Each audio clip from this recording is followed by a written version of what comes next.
All right, this is Randalicious. Welcome to the 91st Hexis Podcast. The podcast will be occurring at irregular intervals moving forward until announced otherwise. They haven't really posted anything much publicly about sailing, so I mean that's kind of like the driving force. But there are still other updates that happen, and there's a lot that's happened, a lot of updates and proposals over the last 3 months since the last podcast. Some of those topics we're going to be discussing is going to be the release of Arlamore and the Coliseum, Project Rebalance for skilling and PVMing, and more.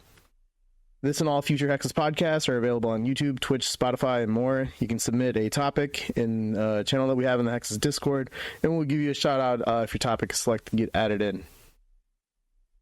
So let's get it going. I'm Randalicious, and I'm the leader of Hexis. I'm Cloudy Sleep. I'm a commander in Hexis. I'm Plundering, and I'm a moderator in Hexis. Yeah, I'm Abra. I guess it's called an admiral. Used to be bronze sword. I'm Rune, Artisan Blade. I don't know what I am right now. Let me check. General, yeah. Beast. All right, so how has 2024 been so far for you guys in game, and what have you been up to the last few months? It's been pretty decent for me. I did a lot of AFK methods for the past couple of months due to in real life obligations, and also had some fun trying out the new content like Hunter's Guild and the Wilderness Agility course buff.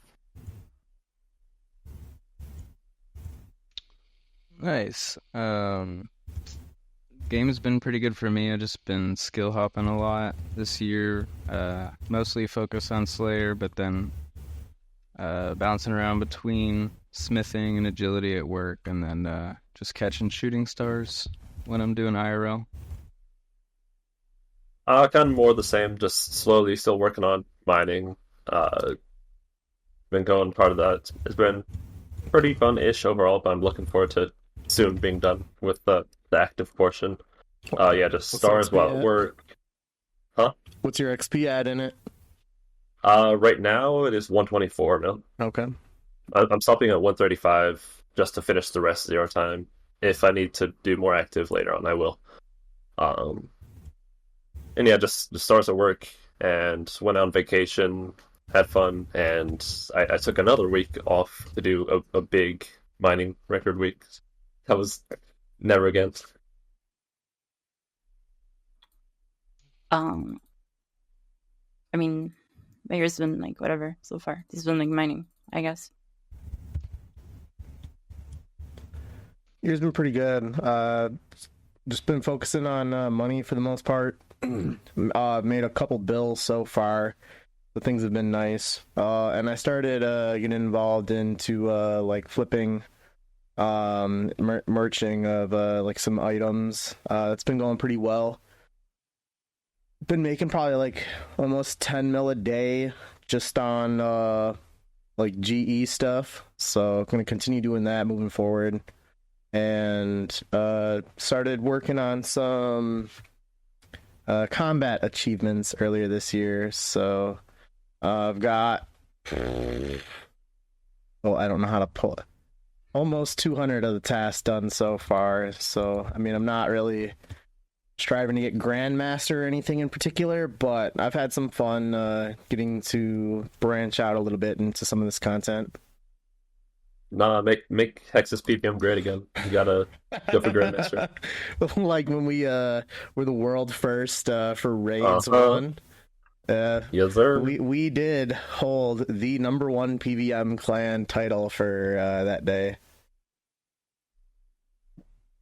All right, so looking at some of the things that they've talked about, one of them is Project Rebalance with a focus on skilling.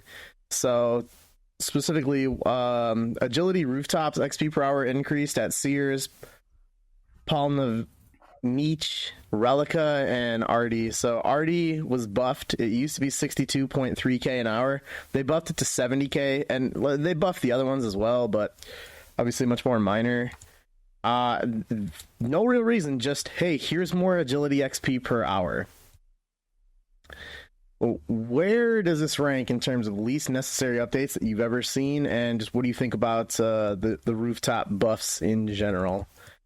As someone who spent about 3,000 hours on the arty roofs, I mean, it's like obviously there are, like, I expect my time to get devalued over time.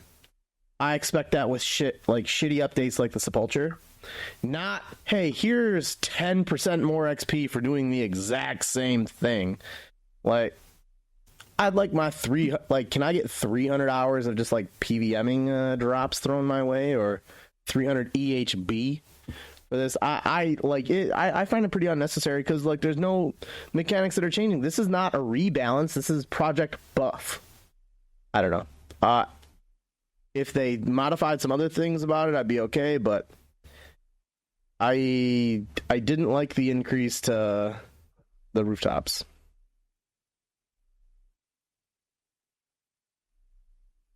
I know. It is weird how they just like. I know. I don't know why they wanted to buff it like that to 70k or whatever, or RD at least. I don't know what the others are buffs too, but it's just like weird, I guess. But it would kind of be like a lot worse, I guess, if Sepulcher wasn't a thing. But it's so weird, and there's like, I don't know. I know like a lot of level 3s are never very like upset or whatever, and some are probably happy about it too. But I don't know. It just seems like a weird thing to do. Yeah, it seems just kind of bizarre, or what Randy said, like, you know, it's not even new content. You're not changing it. You're literally not changing it at all. Like, and it doesn't really affect me, I guess, that much. I haven't done a whole lot of arty or agility training in general. Got most of mine from fishing so far. So, I mean, I guess. Are you gonna do arty like in the future? What was that? Are you gonna do arty in the future?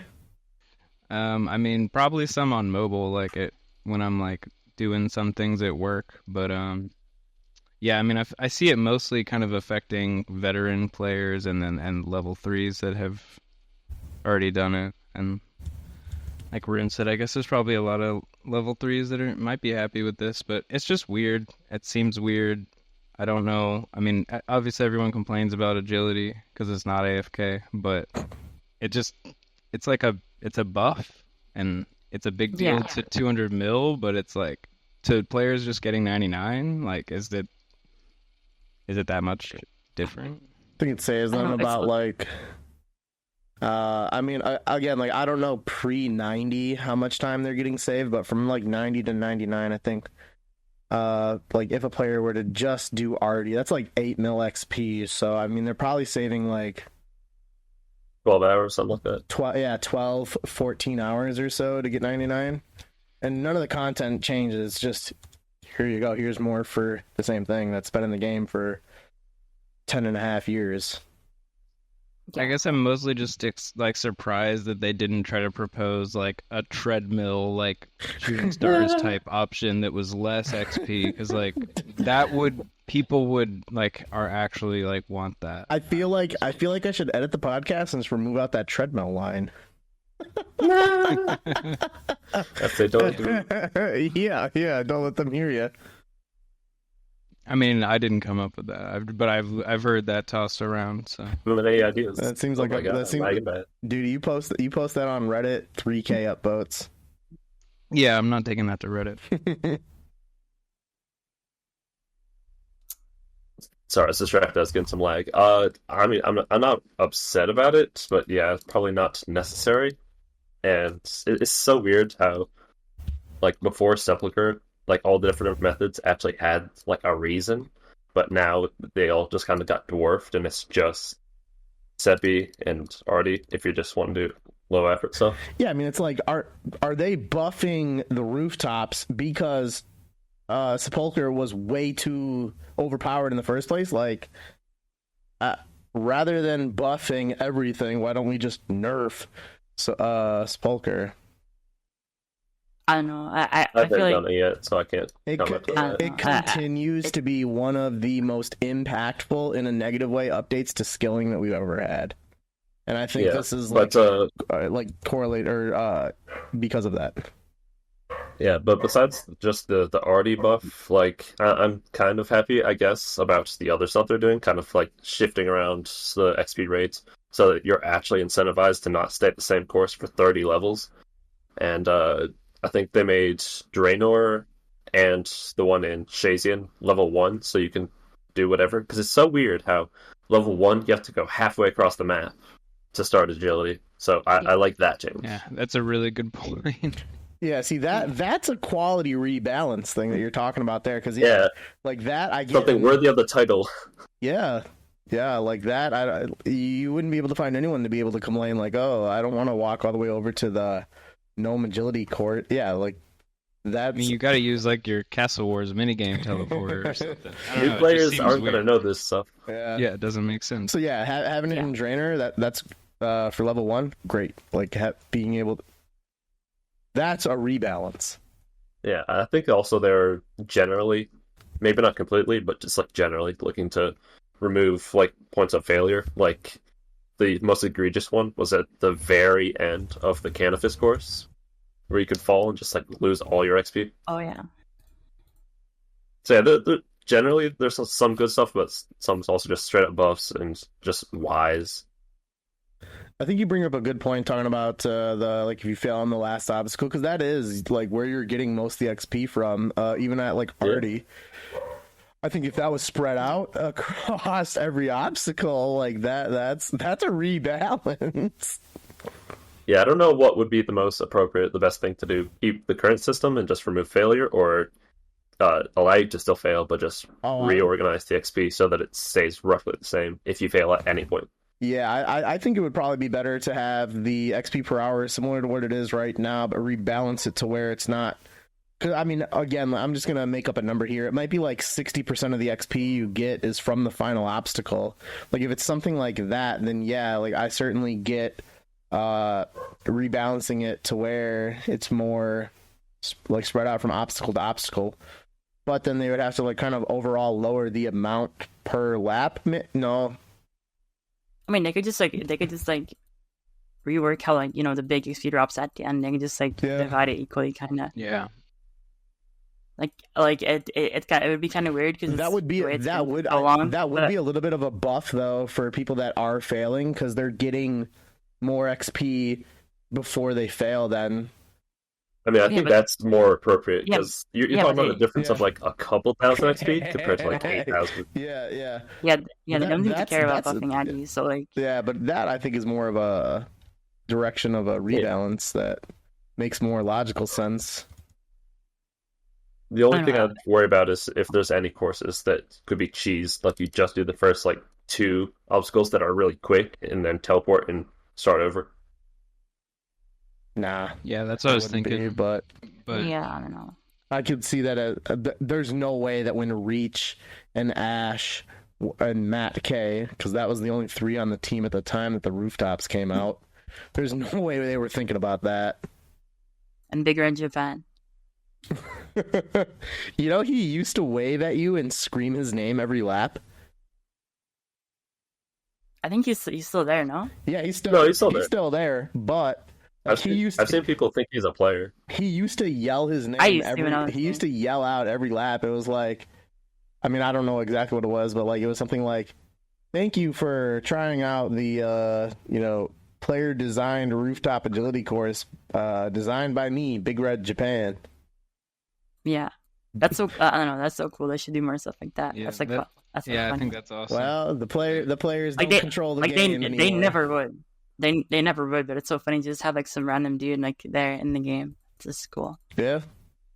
You gotta be a content creator to get that now. Yeah, I kind of wish they do more. I guess Bodhi is like the Iron Man guy, no? And like Foe and stuff, they're like the Iron Man tutors and shit or whatever. Yeah. They straight up named that boat after Bodhi on. The Swamp Bodhi. Oh yeah, that's true. McBoatface or whatever. Bodhi. Not it. They have a boat that goes to the Swamp Bodhi. Aerial fishing. Place. Oh, that's a different one. That's the one I was talking that one. about. Yeah. I was talking about the Mortani. Oh. Yeah, I don't know, whatever. Oh God, I was sitting back, wasn't even paying attention to the topics on screen. Ooh, Jesus. Um, All right, I sorry, don't know. Plundering, go ahead. I don't get all the sepulcher hate though. It's kind of weird. I feel like I wasn't planning know. on it, but I can kind of summarize it in like less than a minute here, real quick. no, I know like the reasons and stuff. Like I've heard like you and other people talk about it just in general, but it's like I don't know. Well, for our viewers that aren't as locked in on agility, prior to the release of Spulker, you could get 62.3k an hour at the Arty course. You could get like 71k from Brimhaven, and you could get like 73k from the Werewolf agility. And agility made around like 200k GP per hour. Spulker was pulled, and every post about it was saying that it was going to be less than rooftops XP per hour. And that was confirmed by Sween, and that was posted about in the blogs. It came out at like 85, 90. It was like 90k an hour upon release, like day one. And then they buffed it even further. And prior to the release of it, you had several different options for doing agility. You could go Arty for less APM. You could do Brim for storage. You could do Werewolf for the absolute number one most per hour. Or you could then also do the Penguin agility course for the pet. And there was the Prif Dennis was also pretty good because this was before when the crystals weren't tradable or essentially tradable, so like that had purpose to it as well. Spulker came out and ruined every single one of those courses for having any kind of viability due to the extreme overpowered nature of it from a financial impact, in which it became more than 10 to 15 times more GP per hour, and it became 50% more XP per hour than what it was supposed to. So that would be why. So I would say pretty much without being pulled at what it was. Like, it wasn't what we want. So it broke the skill. That's why it gets hate. I was gonna say, would you say it's pretty similar to VM? Like, as much as I enjoy it, like realistically, it's probably more XP than is warranted for the amount of effort. I mean, Volcanic Mine certainly is more XP than what it should be getting. Like, it should be like 80k an hour, but it should be like 65 or something. Well, you can already get like 55 from Motherlode Mine, but like that's more intense than VM. I feel like at this point. Also the new stuff, the little fossil mining. But here's the thing. Here's the thing. Like Volcanic Mine. It's still not even touching the XP per hour of Granite. Sepulcher was 30 to 35k an hour more than that. And I mean, like, what's EHP rate for that now? Like 110? Like, rates are like 45k more an hour at Sepulcher than what they were supposed to be. Yeah, it's like, I mean, I don't see like them adding intense agility method as like a problem. Like the XP is maybe like a little higher than it should have been, but I don't think like considering Jagex is Jagex, I think like Sepulcher came out pretty like well, all things considered.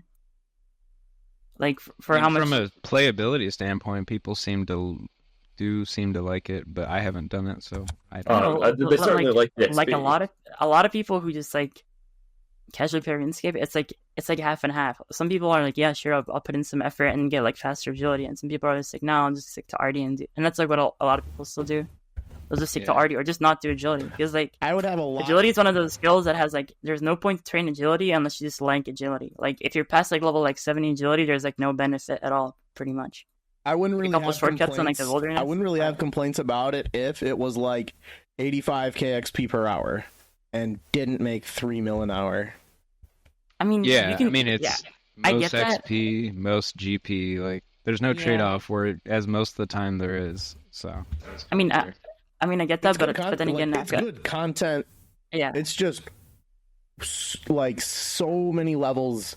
Like, if you were to put shit in terms of rewarding, like for tiers, you got Spulker at number 1. You've got probably several tiers of just vacant nothingness then you'd have Artie, because it's just so much on another level.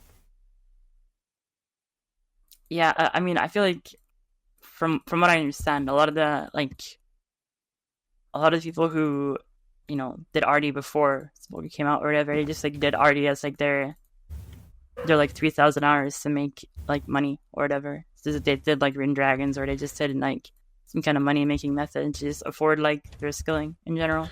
Yeah, I feel like there's like no really other skills in the game that make you money. I don't feel like agility making you like what like.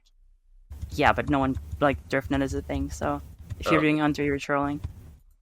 It's like, kind of interesting. Also, like I understand, you know, it makes sense, and I think they should continue to reward effort. You put in more effort, you get more XP. But I thought part of what they're also trying to do was simply just provide fun alternatives that aren't as monotonous.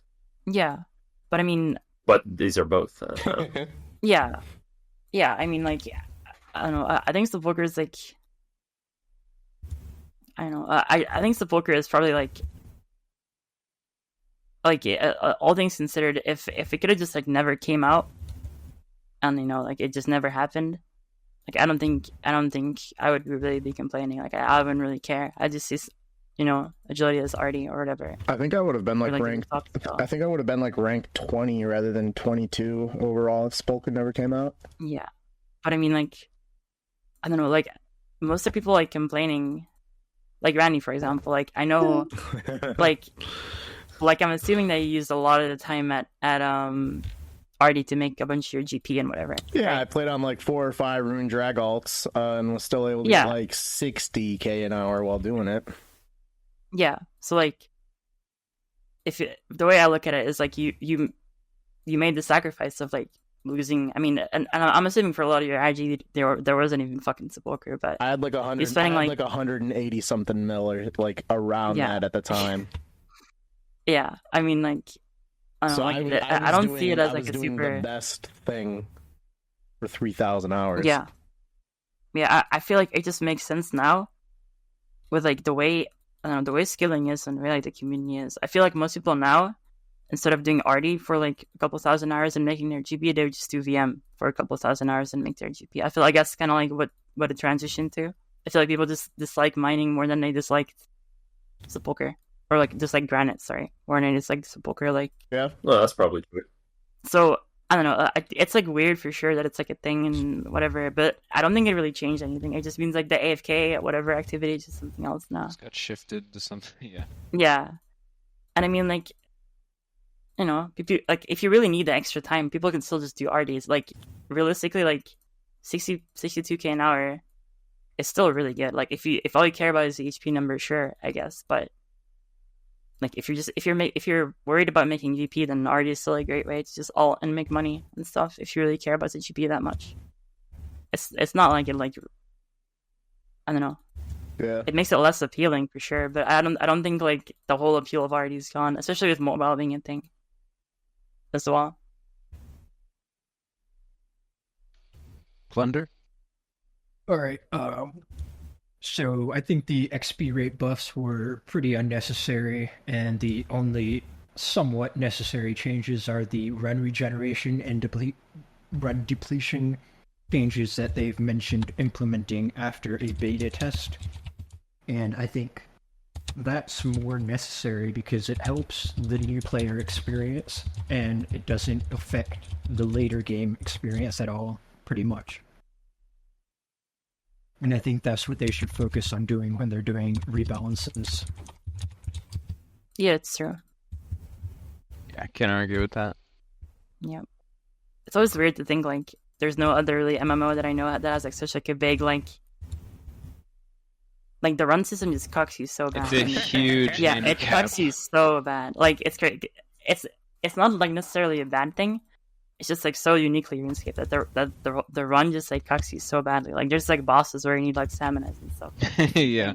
It's so weird though because it's not even a balance point because we have stamina potions. But it's, in all the games it's like if you're not running because you can usually just freely run forever, then you're kind of trolling. I mean, RS3 has run as well, but the run just lasts so fucking long that it's like even if you're doing like a full, I don't think I've ever needed a stamina potion or like energy potion on RS3, and I've done like 14 SWs, 13 SWs. I've never needed a stamina potion for a quest or anything. I'm not saying it should be like that, but the run just, I don't know, they changed a lot in RS3 for sure. I think it's like a cool thing though in old school, but I don't know. I wonder though if Samus are potentially a little overpowered, or like if it was a mistake.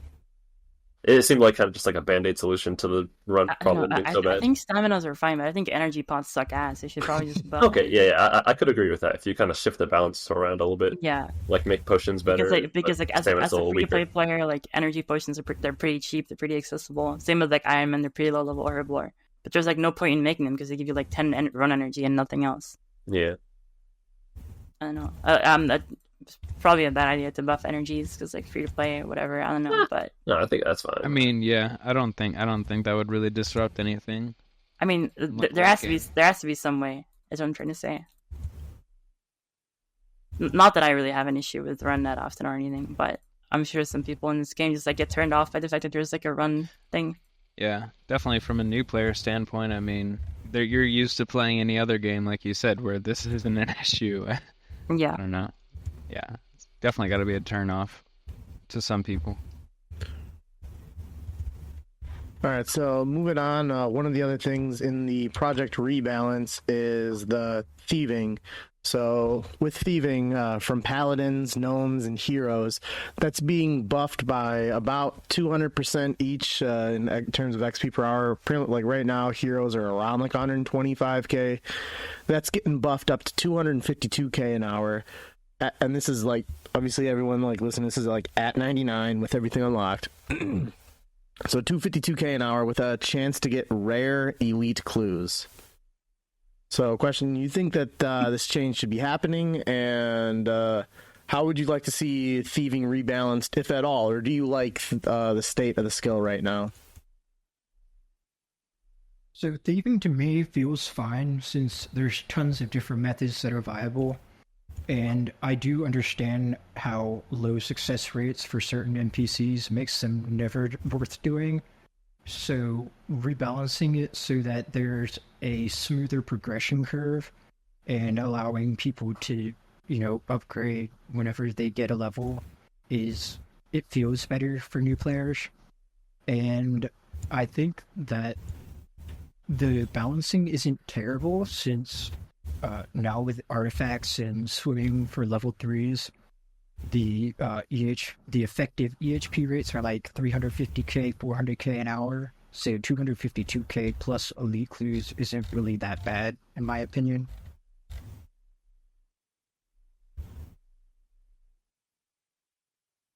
Yeah, bro, what'd you think?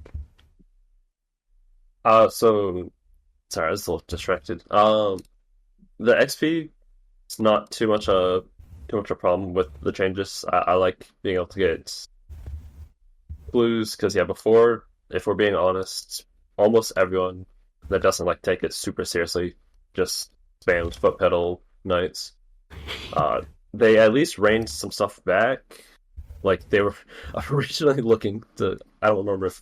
Oh, never mind. Okay, I didn't know if Plunder touched on it, but they were originally looking to buff other stuff, like far above what we currently have, like 300 whatever K from Gem Knights, and it's like, all right, that's not appropriate. That's just way more XP for the same effort. You don't actually have to think about anything. So I'm glad they reined those back. I don't remember if they're doing the stall updates, but they are at least looking at that originally. I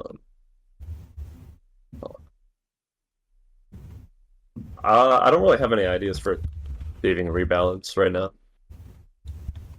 I don't have too much a problem with it. I enjoyed it while I was doing it.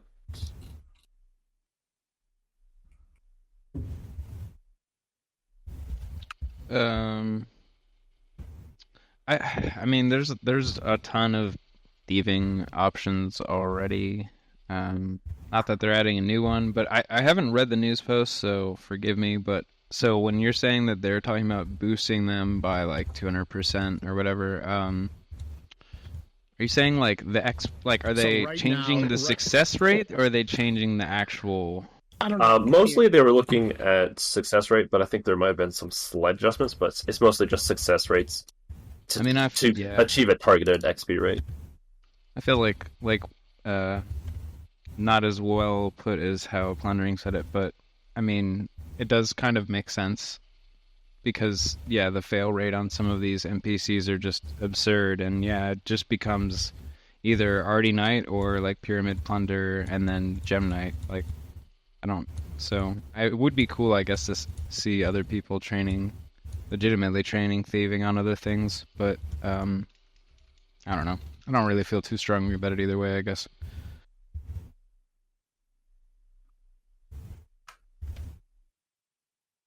I mean, it's cool that they're like updating old NPCs to have like more reasonable rates, I guess. But I don't know. I don't think anyone's gonna start doing like, what is it, heroes or shit like that. I don't think that's really gonna be like a big thing. But I mean, Randy, get clues that What? I mean, like the people who do clues are just not broke, and they can just buy elites or just like do like a boss or something for them.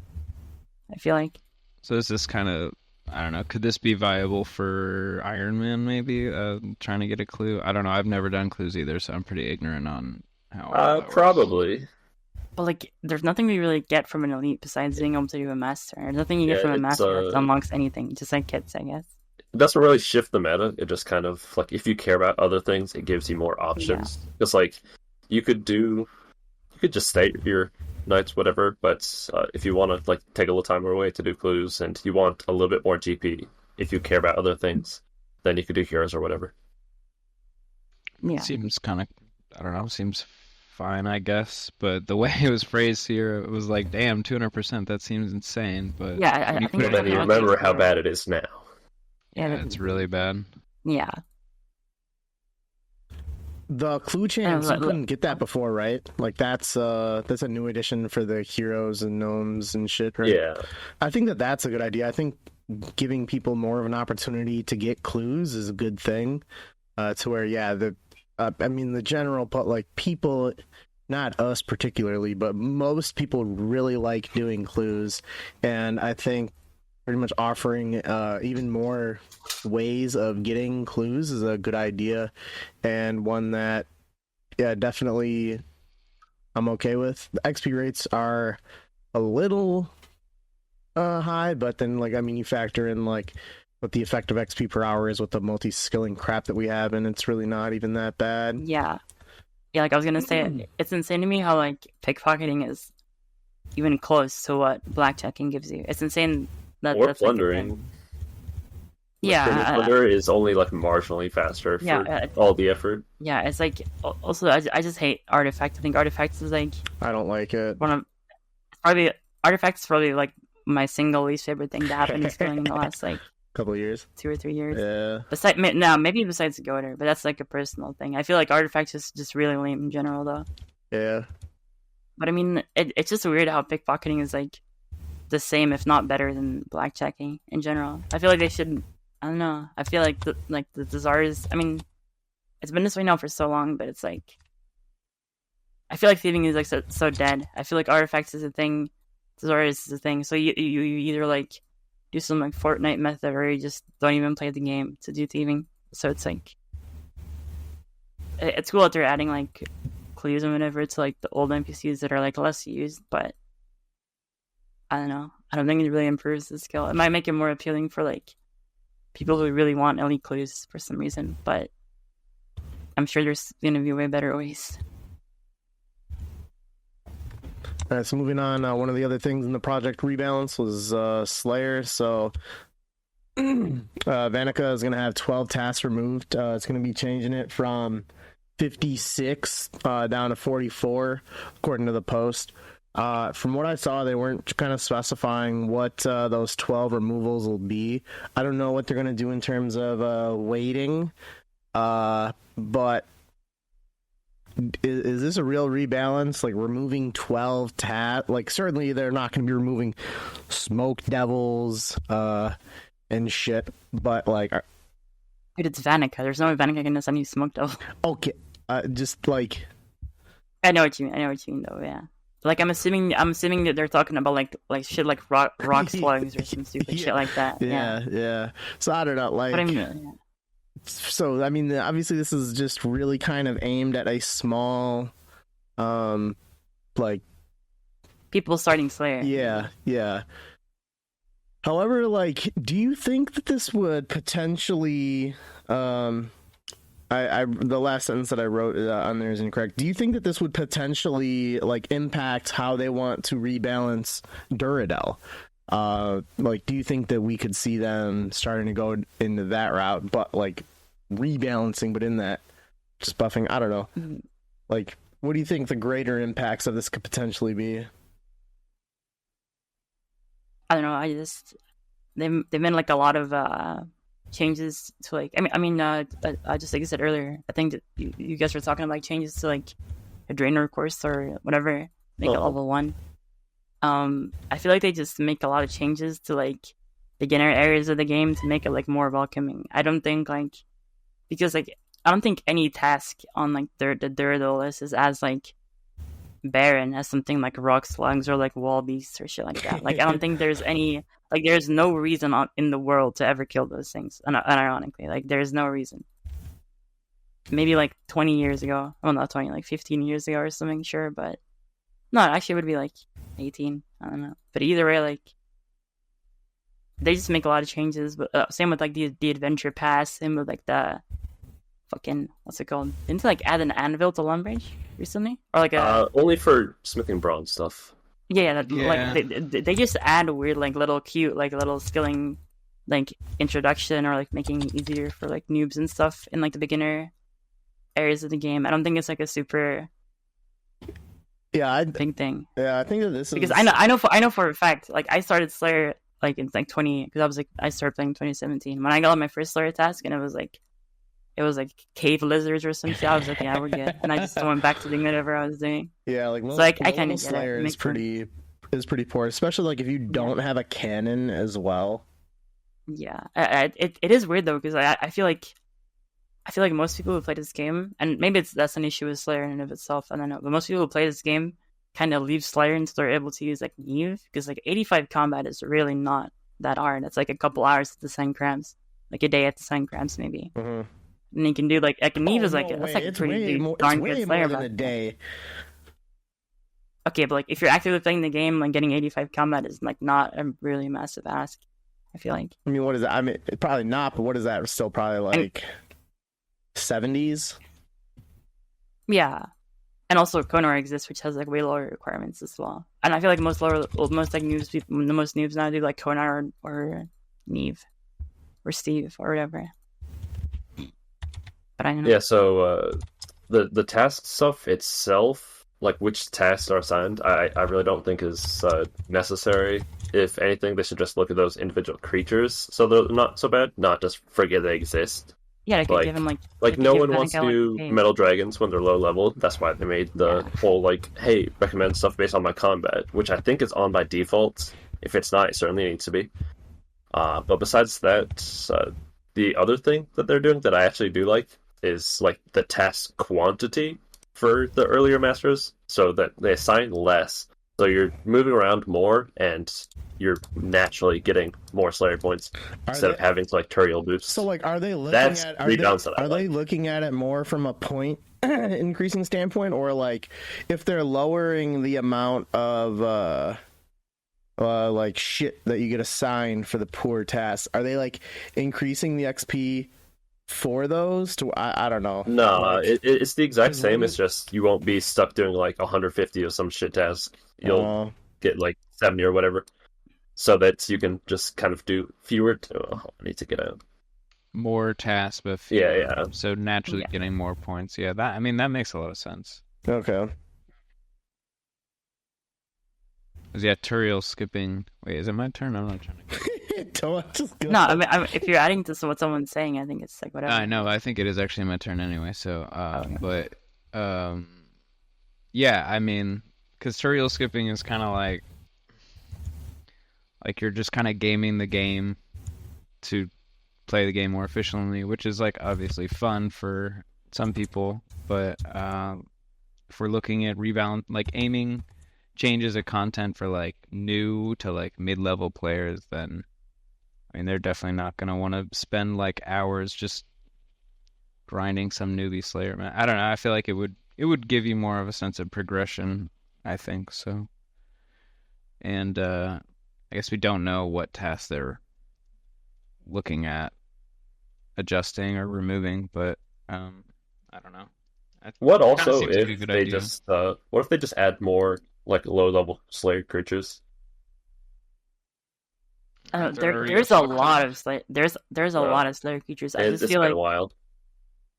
Pretty saturated. yeah, there's a lot of Slayer creatures like at the lower levels that you just like forget exist. Like Infernal mages. Like I haven't thought about those in like 5 years up until like 1 second ago. So Cave slime. I don't know. So like exactly that. Like what if they changed those around so that they weren't so bad, so people wouldn't. Oh, It wouldn't be an yeah. auto skip. Yeah, I mean those are like I don't know. I feel like when you're starting Slayer, like if you're doing Slayer for the first time ever, I feel like you don't really like care about like. Oh yeah, you don't know shit at Yeah, first. well, You like, do yeah. stuff, you experiment, you figure out what you want to Yeah. do. But Yeah, like as long as it's not cancer, it's like whatever. But like it can be. but it can be ideally, bad. the amount of cancer available anywhere is minimized. Yeah, of course. But I don't know. I don't think like. I don't know. I think maybe if they had like because they have like an in-game like activity advisor or something.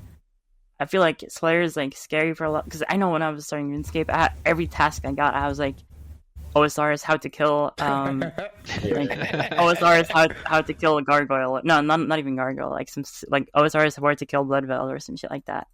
Yeah. I don't know if they just like they have like an activity advisor in the game. They have shit like that. They have I don't know. Like maybe if you can like talk to the Slayer Master and you can like give you tips, but they're so like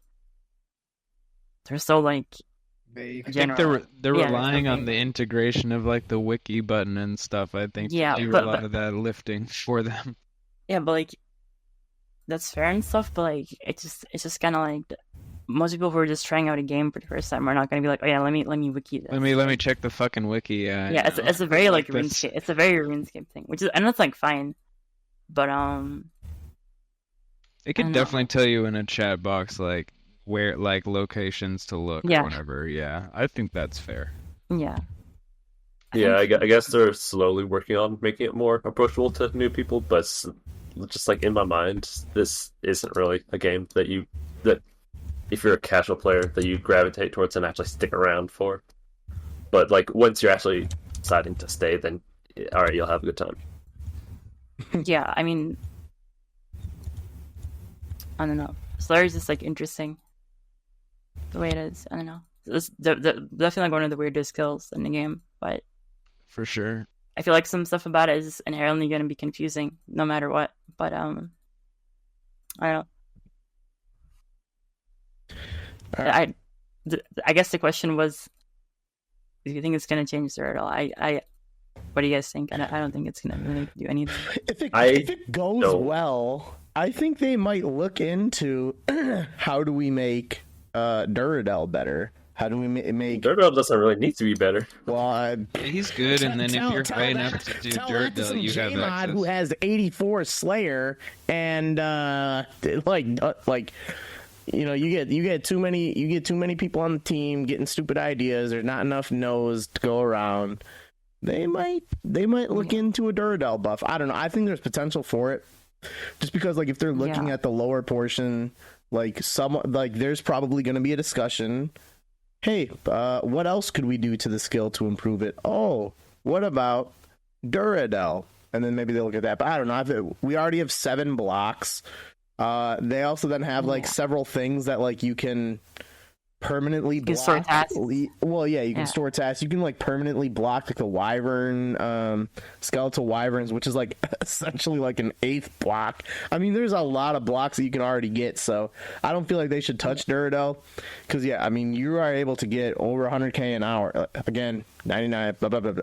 You're able to get over 100k an hour while profiting points. So I don't think. Yeah, it that's kind needs- of why I was thinking about that, because I don't know. if the chest was so bad, you'd either be bleeding for points or getting like really bad rates. Yeah, but yeah, I that's think not really the case. Yeah, I think I feel like they were looking at with buffing Muriel, that. but the lower level portion of Slayer, like for those guys that are like pre, like 50 Slayer, pre 70 Slayer. Those are fine. This is a solid idea.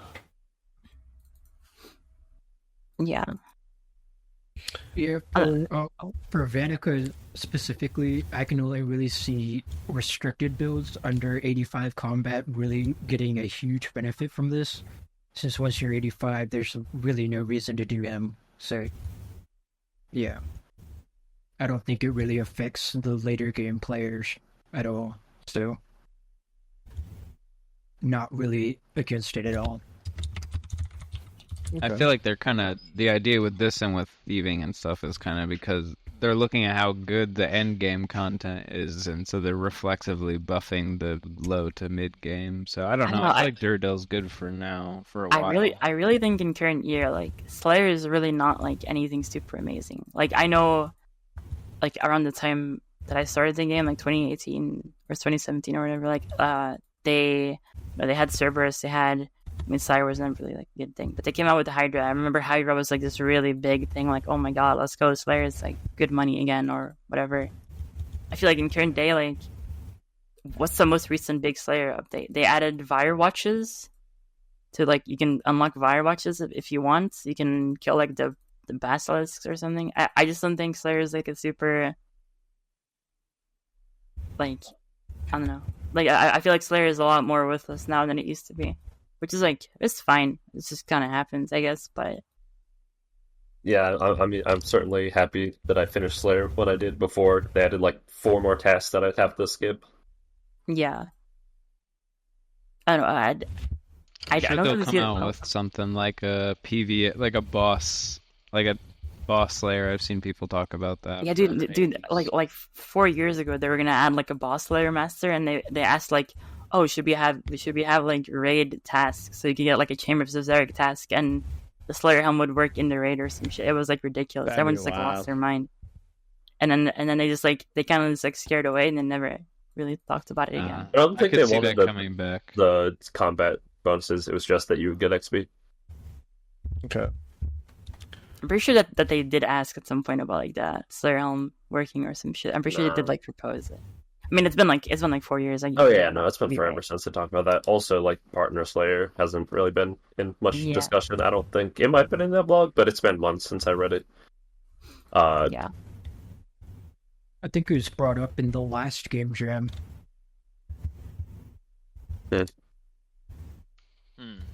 Yeah, so definitely something that could happen, I guess. I don't know.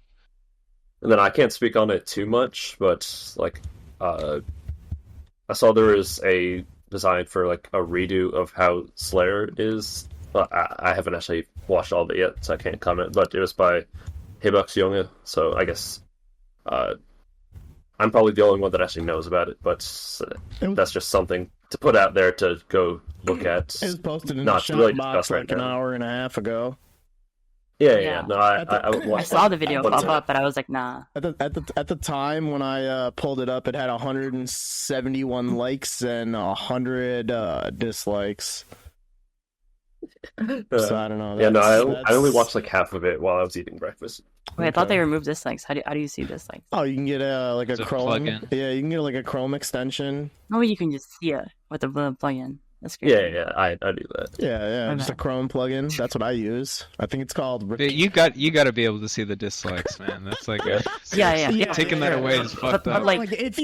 You cannot look up a guide if you don't have a dislike button. For sure. Yeah. No. I agree, but like you would think that if they'd remove dislikes from YouTube, they'd like not give you access at all to the point where like a plugin can just give it to you. It's part of the algorithm that they have to have. Yeah, maybe I don't know. Well, no, like it's part of how like YouTube calculates their algorithm for videos. So like, they need to. Yeah, but you would think it'd be like private for the uploader only. Like you would think they would hide it from the public or something. I don't know. They do. You have to install third party shit to be able to see it. Yeah, but surely there's some way to like it's like 2 clicks though. Yeah. I mean, most people watching YouTube don't know that. Yeah, I'm sure. I have it on my phone as well for return the dislike, I think it's called. Yeah. Yeah. But all right. Anyway, moving on though. Sorry, you got something? I forgot to mention.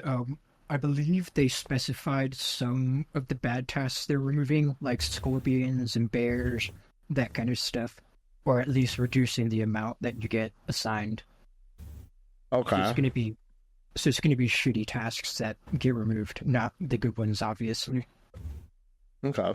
that is an interesting topic, though. Like, does it make sense, and should it be the case that every monster pretty much can be assigned? Like, or do you only want specific ones? I don't know.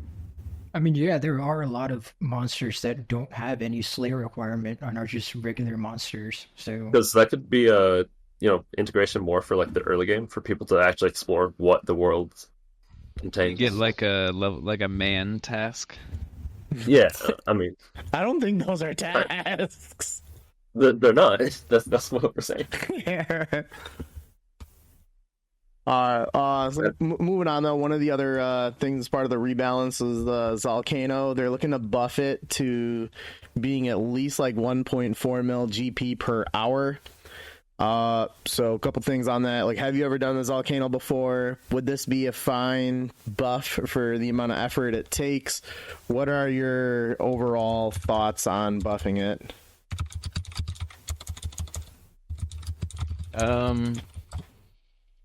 I don't know. Like, are we buffing just the GP? Because if that's the case, then no, because it's already like. Yeah, it's just a buff to the GP. Yeah, How much don't even is like there right that. I don't think know it's- because when I looked at the Killing Zalcano, like it says it's 1.4. Like, Yeah, so I by can default, talk so on this a little bit if you want. Yeah, go ahead. Sure, yeah. So from my recollection, I don't specifically remember them only talking about the XP. The original intention for their change was they would add in a secondary reward that you get for every kill that you can exchange for either XP or GP. But I think they scrapped that, or I don't even... I'd have to look at the block again. But that was the original design for change. I would. And when was this? Like years ago or like recently? No, recently in the Rebalance project stuff. Oh. So right now, the XP that you get is like shit. It's mostly just Yeah. for the pet and GP and if you're an iron for the items. But the mains don't really do it. So I think it would buff the XP up to like 50k an hour in mining or something like that. Or if you want to still get the shitty race, then you can get like 3 mil an hour or something like that. Holy shit. But yeah, in terms of the actual effort required, I don't necessarily think much change is appropriate because I think it already is, as you said, like pretty good still. I'm okay if they increase it. Like, I think that there should be more skilling activities that you can. Although, yeah, the rates for this are shit. Like, there should be more things that you can skill for money, even if it's not particularly like the meta or even like a solid training option. I think adding in more ways to make money while skilling is a good idea. Oh, yeah, I mean, I wouldn't be wouldn't even call it upset. Zalcano scaling. Like Zalcano is more like I mean, It's- you're training mining. So Yeah. I'm being pretty liberal with the word skilling. I mean, but so are you if you're doing like chambers. Like you're also training your agility if you're doing chambers and you're crossing the tightrope. But that doesn't really count, So You're training with the dark relics. yeah, exactly. I mean, But do you consider Zalcano PVM? I mean, that's pretty much as it's much of a hybrid as you could get. I don't know. Like it's weird. I would say this like it doesn't It's give weird. EHB. Yeah, it's like I mean I don't think that's what Jax keeps in mind, but I don't know. It's just like a very like weird movement based like I don't know. It's like if Goater didn't have rune crafting XP, then and just gave you money. It's like a skilling minigame that doesn't give you XP, but just gives you like somewhat kind of money. I'm So looking up, Zalcano also gives you RSC. I'm looking up right now. Rank 1 Zalcano has 55,000 kills. He has never killed any other thing, and a lot of his skills are not even on the high scores. So with that, part of the concern I also have is that it is heavily botted. Is that you think these guys? Holy shit, dude! That's why I feel like rank boosting the 2 has GP is almost bad. rank 2 almost has the exact same fucking stats. Like, bro, Yeah, no that's what I'm combat saying. stats, 75 prayer, 70 magic. That's pretty identical to rank 2. What's rank 3 looking like? I know a couple. I know Bro, these guys have like almost identical fucking high score pages. So same with rank 4. I'm gonna keep going. 5 looks pretty identical. 6 looks identical. 7 as well, dude. I'm gonna keep fucking going. Sorry, go ahead. I'll quit squealing about it, but I'll let you know when I fucking find someone that does not look like a possible. Yeah. Okay, here we go. Finally, rank 9 looks like a real account. The first 8 look like bots or bot adjacent. Yeah. Yeah, so I think that's part of the reason why how we have it right now is actually not how it was before. They have nerfed it at least once because it was botted to shit. And it was because it was shitting out either like too many ores, or I think it was the chaos runes is what it was, and it made onyxes like super cheap. Yeah, like I remember when it first released. I think it was like 3 mil an hour, essentially, or it was like more. And like thinking of like in 2019, 3 mil an hour for doing like a stupid little mini game boss is like pretty insane. Because like 3 mil an hour is like it's like what you make doing like chambers. Yeah, which is like pretty insane. And like I know people back then used to have like, I mean, I don't know how many, but a couple used to have like Zalcano alts, like scalers or whatever. Like I remember a video. I'm not sure. I think it might have been Zunker, but I'm not 100% sure. It was like him with like 1 or 2 Zalcano alts doing like herbal or some shit like that. I don't know. It was just like funny to see. But they have nerfed it in the past already, and they could just like buff the drops again, but that just seems like weird. I feel like they should just change how the rewards work maybe a little bit. Yeah, I kind of wish it was more XP and less GP. Like, not like a lot, like not enough to change the meta, but something to make like pet farming more worth it, I guess. Like as a whole. I think Zalcano legit gives you like 4K an hour or something in all the skills. I think like something like 10K or 15K would maybe be reasonable. Yeah, I think it's like 5K RC, 15K mining, something like that. Yeah. I think the fact that it gives RC is a little weird. I'm not gonna lie. I think if it just gave like 20K mining and what is it, smithing? Oh yeah, there might be smithing too. Yeah. Yeah, like the smithing. Yeah. Yeah, like if it was just like because they've been adding a lot of stuff like that. Like the new mining thing gives you like 50K mining and like 10K prayer or something. I could see them adding like a little mini game that gives you 20K mining and smithing or some kind of weird combination like that. I could see that happening. I don't think the loot needs to be improved at all. I think it's like fine the way it is. It's already being botted to shit anyway, so. Yeah, after looking at the top 8 high scores for Zalcano, which all look highly questionable and probably should be reviewed, I take back my previous statements on Zalcano. Yeah, so I've never done it before, and I was going to mention that it did used to be heavily go farm and might still be, so I don't think it'd be a great idea to buff the content much. Maybe the experience could be buffed because gold farmers don't care about that. And yeah, that's it. Yeah, so like without going like even further detailed into the high score, like 11 of the top 13 people have nearly identical stats. Yeah, just like 70s or whatever. Like no combats. Like they all no fucking combats, 70 prayer, and then like 99 smithing, 99 mining, and then like a couple skills that are like in the like 40s and 70s just for Rex. I think part of the issue say ban them all. Isn't part of the issue also the fact that it doesn't really scale with your group size? I think it does, no? I mean, I've heard it doesn't, so I wouldn't personally know, but that's what I've heard. I did it like, I think 3 years ago, and unless they, not super long, I did it for like an hour, but I got told like the team sizes actually matter, like, it scales weirdly though. I know there's like certain like thresholds of like, oh, you don't need this team size. Right. And, I think it's like you want, the ideal size is like 8 or 10 people. Yeah, some shit like that, I don't know. It's weird either way. I feel like if they made it viable, if they made it like,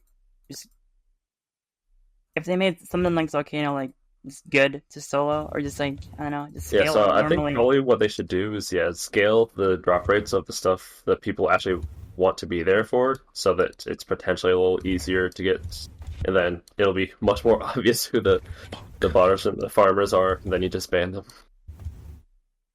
Yeah.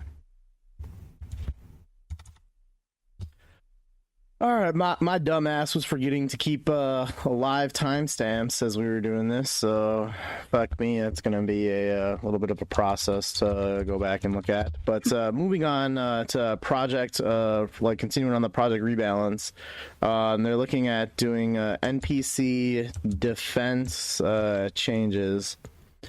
So. As part of a focus of a larger rebalance, but they're looking to add weaknesses to magic spells by the looks of it, with some examples being like Zulrah to have a 50% weakness to metal, to fire, to Zulrah having a 50% fire weakness, metal dragons having a 50% earth weakness, Krill, blah blah blah blah blah, whatever the God Wars dungeon boss name is, to have like a 30% weakness to water, and a lot more, but pretty much like elemental weaknesses to monsters. So what do you think about the elemental weaknesses being proposed to the monsters and bosses? Do you think that it's gonna like fundamentally change a lot of the PVM aspects, or is this just like someone looking to fill time on they were told to come up with an idea and this is what they came up with? I don't know. I think there definitely is a place for stuff like elemental weaknesses in the game. Like I know Ice Demon in Chambers this week to Fire Surge. I'm sure there's some other ones I'm just not thinking of right now. But like I think it's literally just Ice Demon with one other thing has maybe fire weakness. Maybe I don't know. I don't know. It's an interesting idea. I feel like if they made bosses in the future, we're like, oh, if you use like water, whatever on this guy, he'll just do more damage. I feel like that's not like a bad thing, but it's just weird to like retroactively change the old bosses. I feel like that's this is a weird decision to make. But like, I do think it's a pretty cool idea for like, because it just like stuff like that just like changes. It adds like variety to like the methods and the meta or whatever the fuck. So if they want to do shit like that in the future with new bosses and stuff, I'd be down. But I think like changing the old ones is weird. Yeah, when I read it, it does certainly seem weird, and it seems like, like without knowing anything and just being completely ignorant, it feels like this is a suggestion from someone that has been on the old school team for less than 2 years, and they're trying to take their experience from playing or developing other games and like put that into old school. Like that, it's not RuneScape, and they're trying to make RS3 has like elemental weaknesses for like every other monster in the game. It's not like an absolutely absurd idea, but it's just like I don't think it belongs in old school at all. Well, no, I'm saying like first I didn't know that about RS3, but it feels like to me this is someone that played another game or developed another game and wants to apply that into old school rather than like, hey, let's look at rebalancing. Because like I don't see this as an issue. Like certainly we discussed at length a lot of like skilling things that could use for rebalancing that are buffs, are nerfed, but like this to me, I don't really see the need for much of the rebalance aspect for it. So I don't know, like it feels more like a different game approach, but I do understand like the logical sense in it. Yes, I mean I'm not excited, but I think it's a pretty good idea because it kind of, the intention is to add more variety, kind of close the gap of what is like decent damage and what's just absolutely trolling. Because pretty much what I've heard is it's not going to really change at all what's best DPS anywhere, but it's certainly going to make other things like a little bit more competitive. Like I guess because we didn't mention it, this is also packaged with kind of the leveling out of the elemental spells, because right now it's like air strike does 2, then it's 4, 6, 8 for fire, but pretty much the changes, they'll keep their current max hits until you unlock like each progressive new element, then they share that max hit. So like you could be doing 8 with air strike, and so then this is when elemental weaknesses actually comes in, because he would have a reason to use one over the other instead of just using fire everywhere. And also, like, the whole reason they're making it a system, because they already can and have implemented it in specific, like, individual cases, but making it a system just makes it so it's a lot easier to implement in the future. Because you just pass along a single variable with a couple numbers instead of having to code it out. Yeah. Well, you kind of just totally changed my mind there on that, because I was gonna say that, like, I agreed with Rune that, like, that would be a cool thing to implement, like, for future bosses, since if they're, like, running out of ways to, like, design new PVM content and it not be, like, just the same thing over and over. But I don't know, the way Abra just described it, and I hadn't read anything, so I didn't really have much background on this, but I mean, that does actually sound pretty cool, pretty interesting, and like a good idea to. I mean, that does actually seem like a balance. So, I don't know. If it doesn't drastically change the meta of everything, then I mean, I don't know. Yeah, That seems cool. Yeah, like a lot of the examples they propose, I think one of them was like it was like Rune Dragons or some shit. So it was like, and I think that's what they're going for in general. Is like it wouldn't be the best, like like if you had like a lance at Rune Dragons, or if you had like a T-bow at Zora, or if you had a Shadow at Zora, it'd be a lot better. But it's just like more of like in between, because I feel like for mage, there's like this whole thing now where it's like you either have a shadow or you don't, Yeah. or you either have even like for like a lot of people in the game, like a Sang is like, or trying to swamp is like for like Iron Man and stuff. I guess if you're doing like Zora on like an Iron Man, having like the Earth spell be like more viable. Like, sure, that's cool, I guess. But Ooh, do you think this is more so like Iron Man aimed then? I mean, I could think see the case for that. Yeah, I think everything in the game, at least has Iron Man in mind. I don't think, like, because like realistically, it's cheaper to use a Trident to the Seas than to use like the Blood Rune spell even, or the Death Rune spell or whatever. Like, there's no real reason to be using, an elemental, like, as a main. There's no real reason to be using an elemental spell on an Iron Man. If that's all you have, it being better would be like very nice, I guess. Yeah, so I guess with like Rune Dragons or whatever, that makes it so if you are an Iron, like, until you get those bigger items that are actually good, like, it's gonna take you a while to get a lance and whatever. But if you could just use the Earth spells, because they actually have low magic defense, like, if you don't have a lance or anything, you are not fucking hitting them. Like, it is an instant skip if you get it as a task. You just can't if you're low. Oh my god.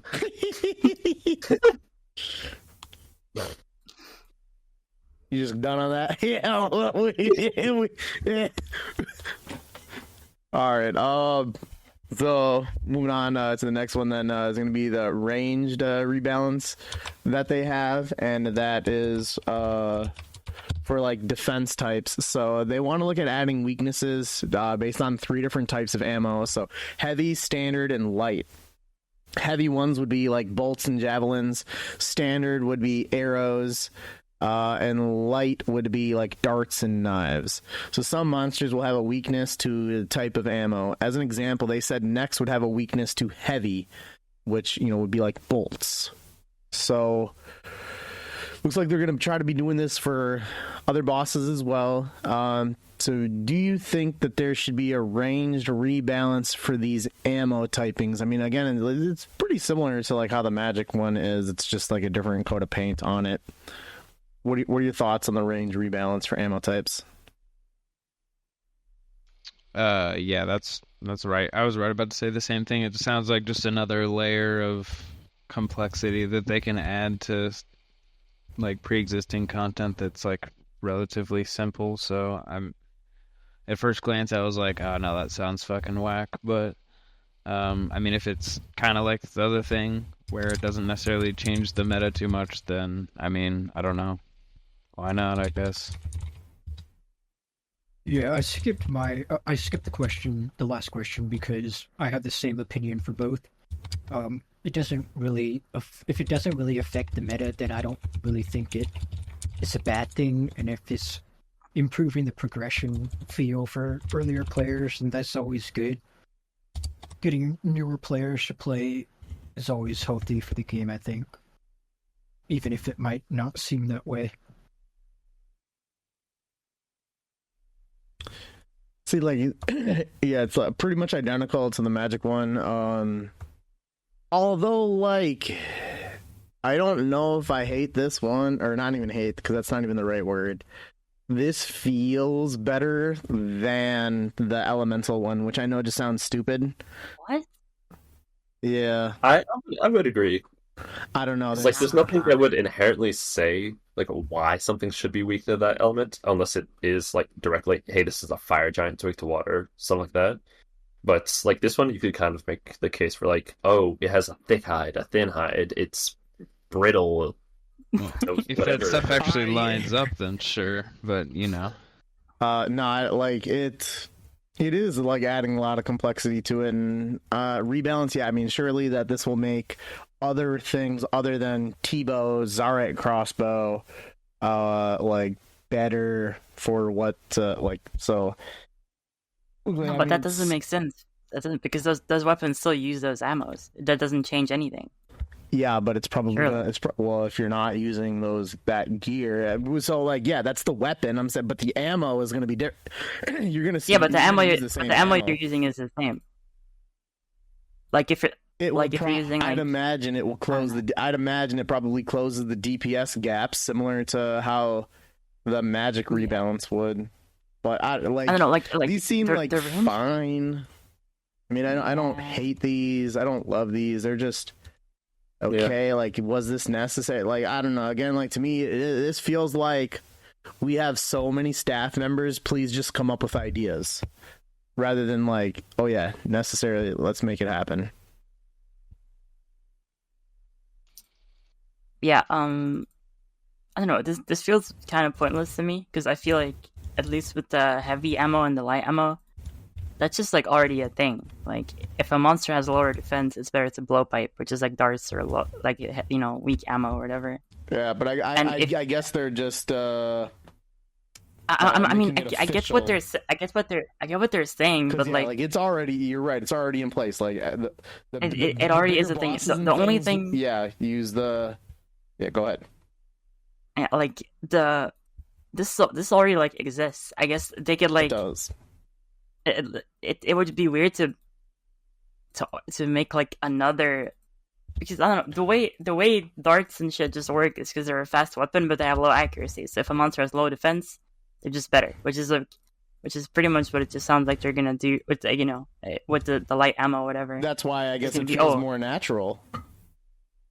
I mean, I guess, but there doesn't have to be some like unofficial. You don't have to overtly state that. Yeah, they could just leave it as is. So pretty much, again, makes sense, but necessary? Question mark. Like the arrow one is weird. The arrow one is weird. I see Rune's point, because it's more the weapon type the weapon is where the damage comes from, and for the magic part, it's just spells. So lower level players are never going to have a shadow, or let me think. No, you're right. Sang even. Or something. So like, you're always going to use arrows on a specific monster, and the only change is the weapon, and that's not going to help the lower early game players, because they're just changing weaknesses to arrows.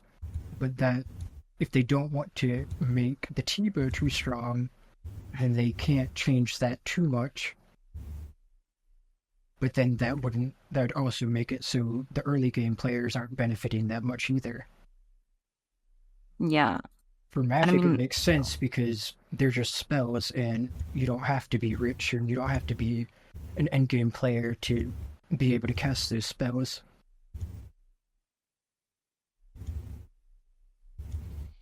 Yeah. I don't know. Yeah, that's fair. The biggest part for me is like the way mage works. Pretty much, unless I mean you could argue it's different now because it's a shadow. But the way mage works is if a monster is weak to mage, has low mage defense, you can mage it. The way range works is if a monster has really low range defense, you blow pipe it. If it has like medium to high range defense, so either T-bow or ZCB or ACB or whatever, like other in between. You know, like I feel like there already is this like variability of like, oh, what should I use on what situation? I don't see like how like if they just made like Necreals weak to arrows randomly, like what does that really do? Like I don't understand the point. Kind of. Yeah. All right. I feel like it makes a lot more sense with mage. It feels I get what they're trying to do with range. Maybe like ammo just. I could see them doing something with like the bolt enchantments. Like I liked how Muspel was like, oh, because you're smiting this boss if you use like the sapphire bolts or something. Yeah. Like that's actually like a pretty cool idea. I think even though I don't like Muspel that much, but that's like I think that's a pretty cool thing because like you don't have to use them, but it's just like if you bring them or if you have them, they're just like it's better. Like I think that's a pretty cool thing. I think the whole heavy or light ammo or whatever that's weird and unnecessary because that's already. It just kind of already exists, like naturally in the game. Which for mage, it really doesn't. For mages, if something is weak to mage, just bring your best mage weapon and go. But the range has a lot of different, like, kind of. I mean, not a lot, but already has that variability. Yeah, I mean, there's most of the spells on the magic spellbook are useless, so it's trying to give some, but I don't know. That seems like magic needs it more than. Yeah.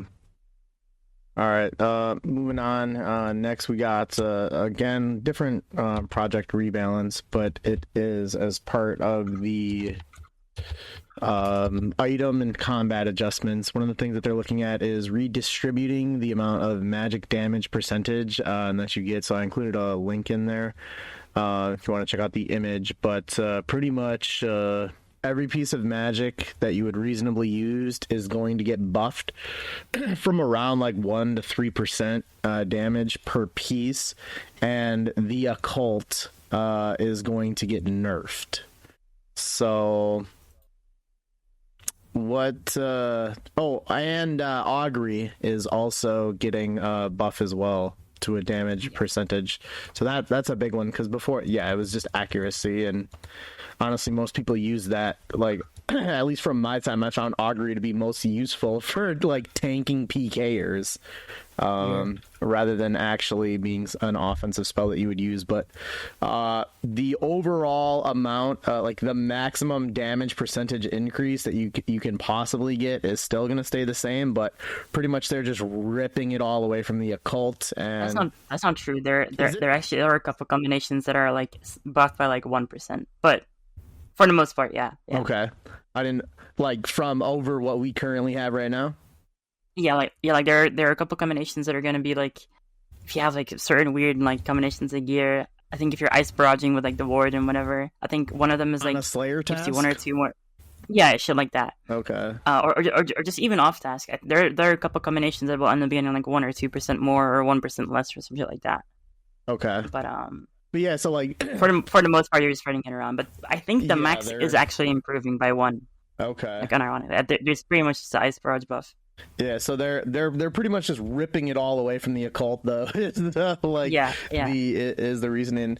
So do you think that the magic damage bonuses should be redistributed and kind of buffed to like how they are or are proposed to be, or do you like where honestly most of it is just on the occult?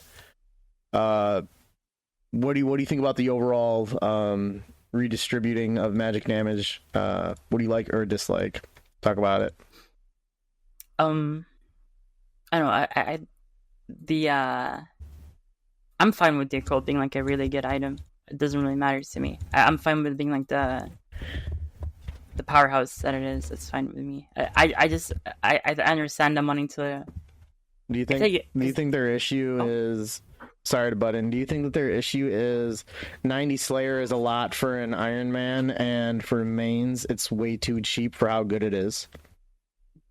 I don't know. Cause like at the end of the day, the occult's still gonna be good regardless, and the things they're buffing are like ancestral and shit. So I wouldn't say. I mean, maybe, but like I wouldn't say that ancestral is like so much easier to get on an Iron Man than like 93 Slayer. Like the amount, like I think it's just more of a thing of like, oh, they just want to make it more like spread out, which is like fair. I get that. I just don't like the idea of like, I don't like the idea of buffing ancestral, because like at least last time when I looked at like the charts or whatever, they pretty much just made ancestral even better, and made Kodai worse. Sorry, made occult worse, and then added this augury obviously. But this means that like. Now, let's say you're in max mage, but you have Arims instead of ancestral. It's now just so much worse. Just like kind of for no reason. When I feel like mage, when you don't have the absolute best gear, is like already one of the worst combat styles in the game. Like if your budget is like 100 mil per setup, I think mage is probably by far the worst. Yeah. So like it's just weird. I was gonna say, I think this is wholly appropriate, especially when you consider they haven't had any design space to add a new necklace. We've been stuck with this one as the best one since like 2014. They can't add something because the cult is already too good. And yeah, I think it's way too good for, one, how cheap it is, for how common it is for a main, but two, also, just like, you get 90 Slayer, or 93, I guess, and you're just completely done. You don't have to worry about anything else. No PVM, no difficulty, no nothing, no risk. I don't like that.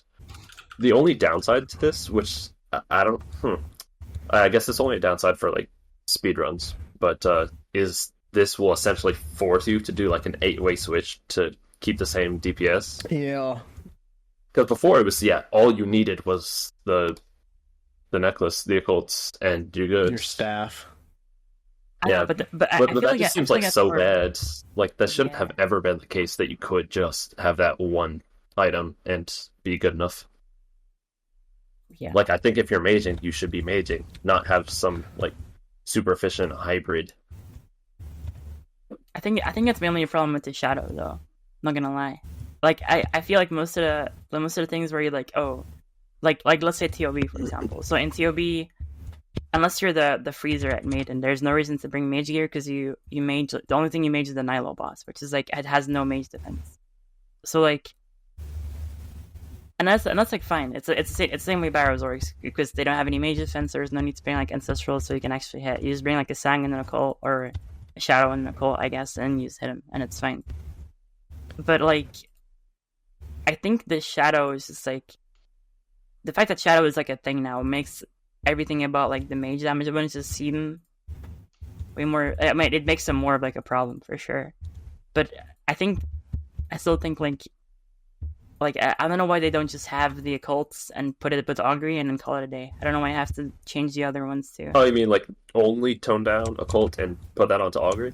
Yeah, like that makes perfect sense, because augury is so underpowered and occult's so overpowered. It's just like an obvious thing. Like, I could get behind that, but it still seems like current robes, like 2% on ancestral, just seems like nothing. So like, it would be good when you actually unlock things that they actually give you like a noticeable change.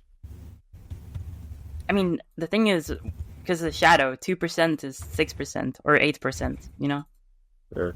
That's kind of the way it works, which is like, I don't know. It's weird. Like shadow just makes mage gear confusing because of the way it works. No, not irrelevant. It just like changes. Like, if shadow wasn't a thing, a lot of these things just kind of wouldn't matter. Yeah. Would you say that it's maybe too strong? No, I mean the shadow is like really really strong. It's like, no, that's what I'm saying. Shadow. I wouldn't say it's too but strong. But I don't. Yeah, like I don't think they would ever nerf shadow. I can see them nerfing the game for 9 years, and like it has not been touched, or actually has been touched, but like it is pretty much. Yeah, they moved the parabon. Yeah. It is mage Tebow. Like, I know. I would say it's more like Sad. because like the thing is like you could because when T-Bow came out, it's like there weren't as many like bosses in the game. So sure, like you could T-Bow a lot of the older NPCs in the game and just like win easily. But now like a lot of the bosses in the game are just like even stuff that doesn't make sense. Like the Shadow is the best weapon to use in P2 Verzik. Okay. Which is like weird. Like that just like shouldn't be a thing. Yeah. And it's just like having like a crazy insane item in like what was it, January 2017? Sure. Because that was like the only thing that was like I feel like adding Raids came out in something like that. No, it was 2017. It was 17? Are No. you serious? Yeah. Yeah, fucking January way. 2017. I'm looking And then up. I think it don't was believe it. I think it was summer 2018 for TOB. And Yeah, then, like June or some shit. and then TOA was like 2022. Oh my god, Yeah. January 5th, 2017. I thought that was 16. No, that's I when can't- Zaya came I out. mean, it pretty much is 16, so I don't blame you. So, Yeah. See, But I mean, 'cause like- Zulrah was 14. GE was 15. Zola was like the end of 2014. Yep. Zulrah was February beginning. 20. Zulrah was beginning of 24. I'm looking at like January type updates. wait, Zora was before the GE? I Yeah, didn't even know. yeah. Uh-huh. It was before the GE for like a couple months. Damn, Or I'm sorry, not a couple months. like a year. Close to, Yeah. no, only a couple months. Oh, Was Zulrah 2015? Am I misremembering? It was either the very end of 2014 or very beginning of 2015, but it was like 1 or 2, maybe 3 months before G. Oh yeah, it was January 2015. Yeah, so there was nothing at the beginning of 2014. Zulrah was 2015. GE's 2015.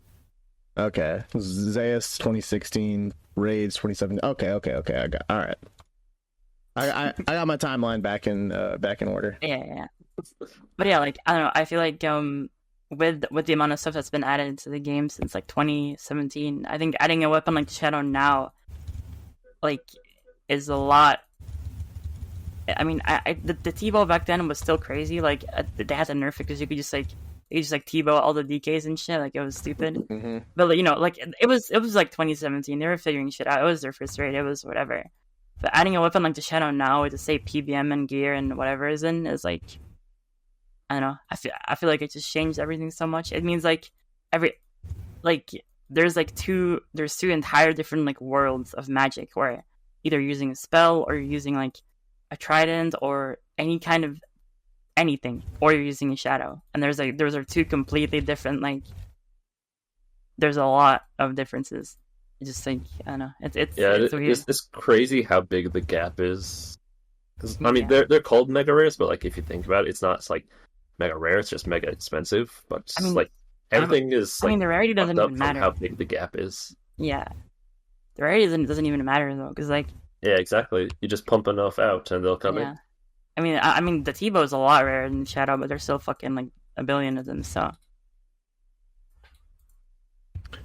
All right, So- go ahead. The redistribution makes sense to me for the most part, and I am glad that they revisited the magic prayers to also have damage bonuses, the lower tier ones, so that restricted defense builds weren't disproportionately Mystic Knight? screwed over. Oh yeah, I Yeah, forgot about that. Pierce can't do augury, but now they can use Mystic Might for 2% instead of 4% damage. yeah, that's sick. Yeah, that's good. And I do agree that the occult is far too powerful, even though nerfing it will hurt me in the future in terms of Slayer. Yeah, dude, actually, I think it was like, who was it? It was like the funny bald guy who's a JMOD now, but like he was crying What a because description.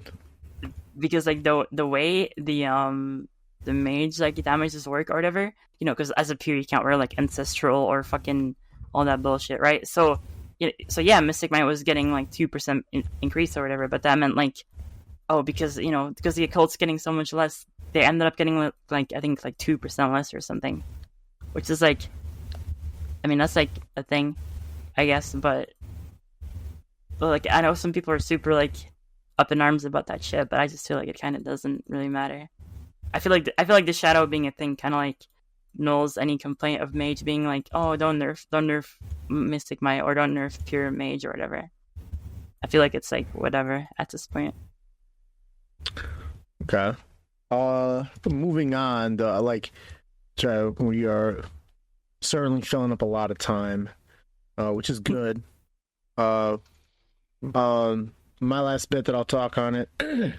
I think that giving Augury the percentage is really good. I'd have been fine had they just literally stripped half of it away from the occult and put it on Augury.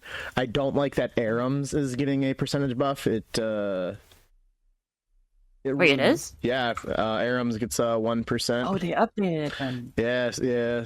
I didn't see that before. Yeah, at least as of a week ago when I was putting together the format, and if you click on the link that I have in there with the image, it's getting a 1%.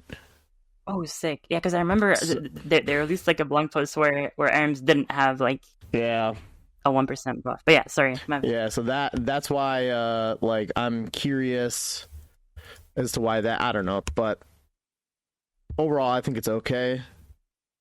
Moving on though, one of the other ones as part of the rebalance is the Elder Maul. The Elder Maul is getting a huge buff. It's gonna be a spec weapon, and it's gonna be far better than what the Dragon Warhammer currently is.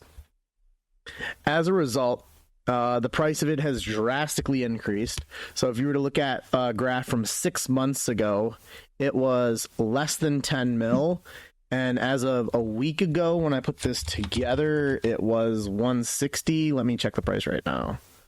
Okay, it's gone down a little bit to 136, but went up 16 times price. But yeah, it's being buffed to where it is now the spec weapon rather than the Warhammer. Do you think that this item needed to be buffed this substantially, and what do you think about it?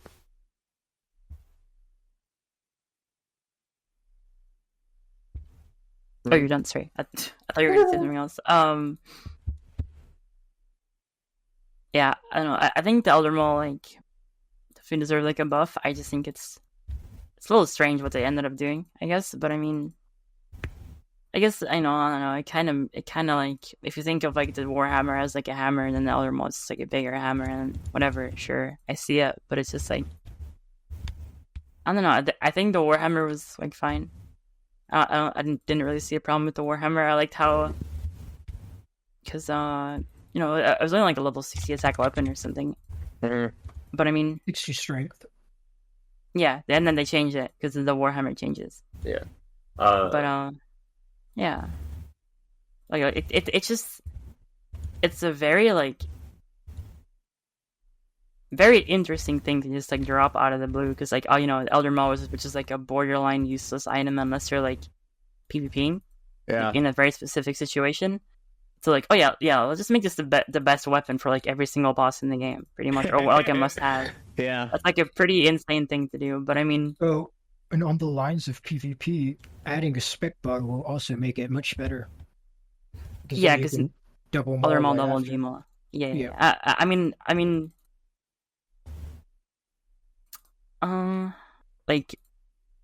I feel the change in PVM is definitely way more substantial than changing PvP. Though. I feel like Elder Maul PvP is already not really that good, which is why it was only 10 mil to begin with. It only really works on pures, really, Zerkers maybe. If you're not fighting a pure Zerker, it's kind of no point in bringing it. I feel like.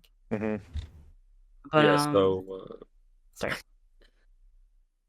No, did you have anything else? No, I mean, I think it's cool that they're buffing the Elder Maul. It's just an interesting buff they decided to add, but I guess I'm all for it or whatever. Yeah, so I think it kind of, just came out of nowhere, but when you really think about it, I think it probably is appropriate, because, the Warhammer is pretty easy to get, what you have to kill, the rates, how early it's accessible, and then, how Elder Maul, God, I forgot what it was called for a second, is on the same table as a T-bow. It's a mega rare, and how disgraceful is it that a mega rare was ever 10 mil, where the T-bow has always been a bill? Yeah. I mean, the Dragon Warhammer is still going to be a thing, Abra. It's not like the Dragon Warhammer is going to be like, Yeah. just Oh, I know, but Warhammer now there's actually like A tier to it. progression. Yeah. Yeah, I guess. But I mean, the thing is, I think it's like all it's gonna be. Which I mean, don't get me wrong, this is still like a pretty decent buff. But like having it be a 30% damage reduction to like 35, it's not like it's not much, and it's not like the Dragon Warhammer is gonna be like old news. It's just oh gonna yeah, be no, like yeah. But now if there's you have an actually a Elder reason Maul, to get something else. yeah, for sure. It's also gonna just make Chambers more money, I guess, which is like that's gonna. Although it's a little bit crazy, like it's only like marginally better in terms of the actual reduction, but when you consider like how much more accurate it is, it's like damn, that's crazy. Yeah, like in the grand scheme of things, like Yeah, because Warhammer accuracy is pretty bad. yeah, that's true as well. But like an item that's like 100 mil, having it be like because the Warhammer is like one of the most integral, like the lowering your enemy's defense in PvM is like one of the most integral pieces about PvM. So like, you know, paying like it because you know like a T-bow is like 1.7 bill now or something. So paying like 100 mil instead of like 30 mil for like the item to lower the defense, it's like that's nothing. Like that's not going to really change anything. It's so funny like how much the price went up, but it really makes sense because people will pay out the ass for like a 1% DPS increase. Like if you look at Prims or whatever, like one strength bonus for 30 mil. I almost feel like it should be. I almost feel like it should be worth more than the 130 mil that it's at. It very well might. We'll see. I feel like it should dominated by Merchers. I feel like it would make a lot of sense if they nerfed the Warhammer to like 20% or something, and then made the Elder Maul 30%. That would be why. I don't know. That would be like it'd be insane, but it would make sense. I don't even think this is going to be a discussion forever because they specifically in the Rebalance stuff have been thinking about just, like future content being like lower defense monsters, so that you don't have to do that, so that they actually have a reason to like come up with new spec weapons and stuff. Yeah. You know, one thing I actually didn't know was that the Elder Maul is on the same rarity as the T-bow. So yeah. Go ahead. No, I didn't. I got like 6 raid completions. No, I did not know. So I think that's good. Yeah, I think it definitely needed to be buffed, but I'm not sure it needed to be buffed that much. But I'm not complaining, and I hope they stick to their plans because I have a few Mauls that I'm sitting on right now. So you lost like 100 mil in the last week? Oh, no. I made like 40 mil on one, and I have a few more that I'm sitting on right now. But I still bought them for cheaper than they're at right now. I'd recommend you sit on a chair. 123 mil each, so I'm still good. But yeah, this makes sense. Like I've kind of shit on some of the rebalance stuff that is more so buffs, but this actually, like, I fully support. I like the idea of it, and I'm good. Yeah, they did also like I don't know if they went back on this, but like a couple of months ago, this was something about wanting to like make the Elder Maul like whenever you hit Tecton with the Elder Maul, it'd, like lower his defense or some shit. Oh yeah, I think they ended up removing that in the Dreamless. Yeah, which like that. I mean, honestly, like to me, it's much more appropriate to have a general thing instead of I feel like an item specific thing for a specific. Yeah. I mean, like, because like the way I look at it is like, you know, the T-bow, like doing chambers with a T-bow. It's almost like the T-bow was made for chambers, almost, right? Mm-hmm. Same thing with the TOB. It's almost like the scythe was made for TOB. Same thing with Toa. It's almost like the shadow was made for Toa. So I feel like adding like a raid specific buff like that. Oh, it's really good against it, even if it wasn't the defense thing. Even if like for some reason when you use the Elder Maul, it just has 50% more damage against Tecton or something like that would make sense. Or like to me. Stunned it.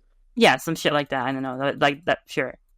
I think the defense thing is like, it's like interesting for sure. I think it's like, I don't know, like I don't think it's like a bad thing. It's just like, I think it's probably the best thing that could have done. Yeah, it's like a very sudden like thing to shake things up, I guess. Which is like, it's not always a bad thing. It can be cool. It kind of just depends on like, I don't know. It just depends on like the bosses and stuff they want to make in the future and whatever, I guess. But I do think it's kind of lame how we don't have the full sorry. picture of what the future is. And, this is Of course. we're certainly looking at it as like, how does it impact right now, and how does it impact years of updates? Not what's the future look like? Yeah, I do think it's kind of lame though how, actually, I'm kind of trolling by saying this because they added like the stars or whatever from the Colosseum. Mm-hmm. I was gonna say how it's lame, how it's like another melee weapon that lowers defense, but are those even any good? The stars are really good in very specific circumstances. Huh. Yeah, like I think at Maiden or something. Like I remember. It's weird how they work. It's like I think spec is like 50% or something, but you throw like 2 of them or some shit, and then like. Oh yeah, so it can technically, if you hit them all, could do 40%. I think. Yeah. I think I just like to see a good mage weapon that lowers spec. Basically, is what I'm trying to say. Now we already have like the little like the wilderness staff, whatever, scepter, but that kind of sucks ass compared to the other ones. Yeah, but that kind of sucks ass compared to what else do we have? We also have like vulnerability, but that's like I don't know. Yeah. If they gave the Kodai that spec or something, that would have been insane. Like that would have been like respect. Because like the Kodai is like a dead weapon in PVM, except for like Taub, and Infernal, but not even Infernal because Eldritch is a thing. That's what I used. More on that to come. Yeah. All right. Moving on, we'll talk about some. A little category on just like RuneScape merchandise and events. One of the things is they announced that Runefest was coming in February, and the tickets for it went on sale a couple weeks ago. I tried getting tickets. The tickets completely sold out in less than 2 minutes. So, the topic, did you attempt to purchase tickets? So Runefest back, the last one that they had was in 2019. What do you think about Runefest in general? Did you want to go? Did you try getting tickets? Just general Runefest thoughts. Let's hear them. I would love to eventually go to one, but realistically, I can't think of a time when I'd really be able to justify like taking time off work, because, or at least currently my vacation schedule is ass. I can't really make that work, at least this year. If they brought it stateside, it would be much more reasonable. I think they were talking about at some point eventually they want to do it somewhere around like Boston. No way it'll ever happen. Okay, so I mean, if it ever does, then my answer would be maybe. With it still being in England, it's never going to happen. I don't think, realistically. That's so much dedication to that. Sorry. But it's nice that it's finally coming back. I enjoy the proper events and like reveals. The reveals are always cool. Yeah, I agree with that. But the reveals are super interesting, and I would love to go. But the financial aspect of being in America would be pretty. Yeah, it's not great, but yeah, I would love to go in the future sometime. Oh, something funny I remembered, because you were talking about the tickets selling out in 2 minutes. There was at least one person who bought up a bunch to scalp them, and then they're like, you're not doing that. We're voiding all of your tickets. See, yeah, I saw that. The thing about that is I saw Mark going crazy on that. Yeah, the thing about that is I don't think they have a way of tracking that. Like, there's no way that they can connect a Twitter account to a purchase from a different site. Like, I mean, regardless, you could at least just look at IPs or whatever that bought multiple tickets and try to track that down. I mean, I don't know what the transfer process of a ticket is like. Yeah, but I might have. So to, even if they can't do it super easily, DMs about that. Yeah. Oh, you know what they could do? They could have someone go undercover, try to buy them from them, and then they get the transaction ID and all the linked ones. I don't know. So yeah, I tried getting the tickets. I was on the so like just due to pure luck and chance, I had off work the week of Runefest before they announced what Runefest was. Just happened to. I just took off for that week. So like when I saw that it was announced like the week that I was already off, I was like, holy shit, guess I'll go. And yeah, so like they went on sale. I don't know what time it was, 7 a.m., 8 a.m., like my time, 7 a.m., 8 a.m., like my time, whatever it was. I think it was 7 a.m. Honestly, I don't fucking know. But I was on the site, I refreshed, and it's like, you know, tickets will become available in like 30 seconds. And I fucking went through the process as fast as I could. And they told me everything was sold out. And I was like, what the fuck? And then I refreshed and went back, and every single ticket of every single kind of every single thing was sold out in less than 2 minutes. Because, like, it was, like, whatever, like, X02. I was like, oh my god. And, like, I tweeted out and had a picture at that time, 2 minutes in. So I was pretty pissed off about that. I'd love to go. I think it would be a great time. A little 2-day event. I think it'd be cool. Wife is going to come with as well. But, yeah, I didn't get that, so I don't know. Maybe I'll have to reach out to those guys about some scalping. I don't give a shit. But I was really disappointed. I know that, like, in years past, you used to be able to buy your ticket with RuneScape GP. That was a thing. I remember talking. Oh, the Well of Goodwill. I don't know if it was the Well of Goodwill, but, like, No. You could buy with RuneScape. Yeah, with bonds. Yeah, with bonds. Yeah, bonds That's the and thing. RS3. Yeah. Like, you couldn't buy, like, flight, but I think that you could buy your tickets and even a hotel. And, like, I think it was, like, once you landed, like, you'd be able to buy everything that you wanted to with bonds. And, like, it made bonds fucking skyrocket.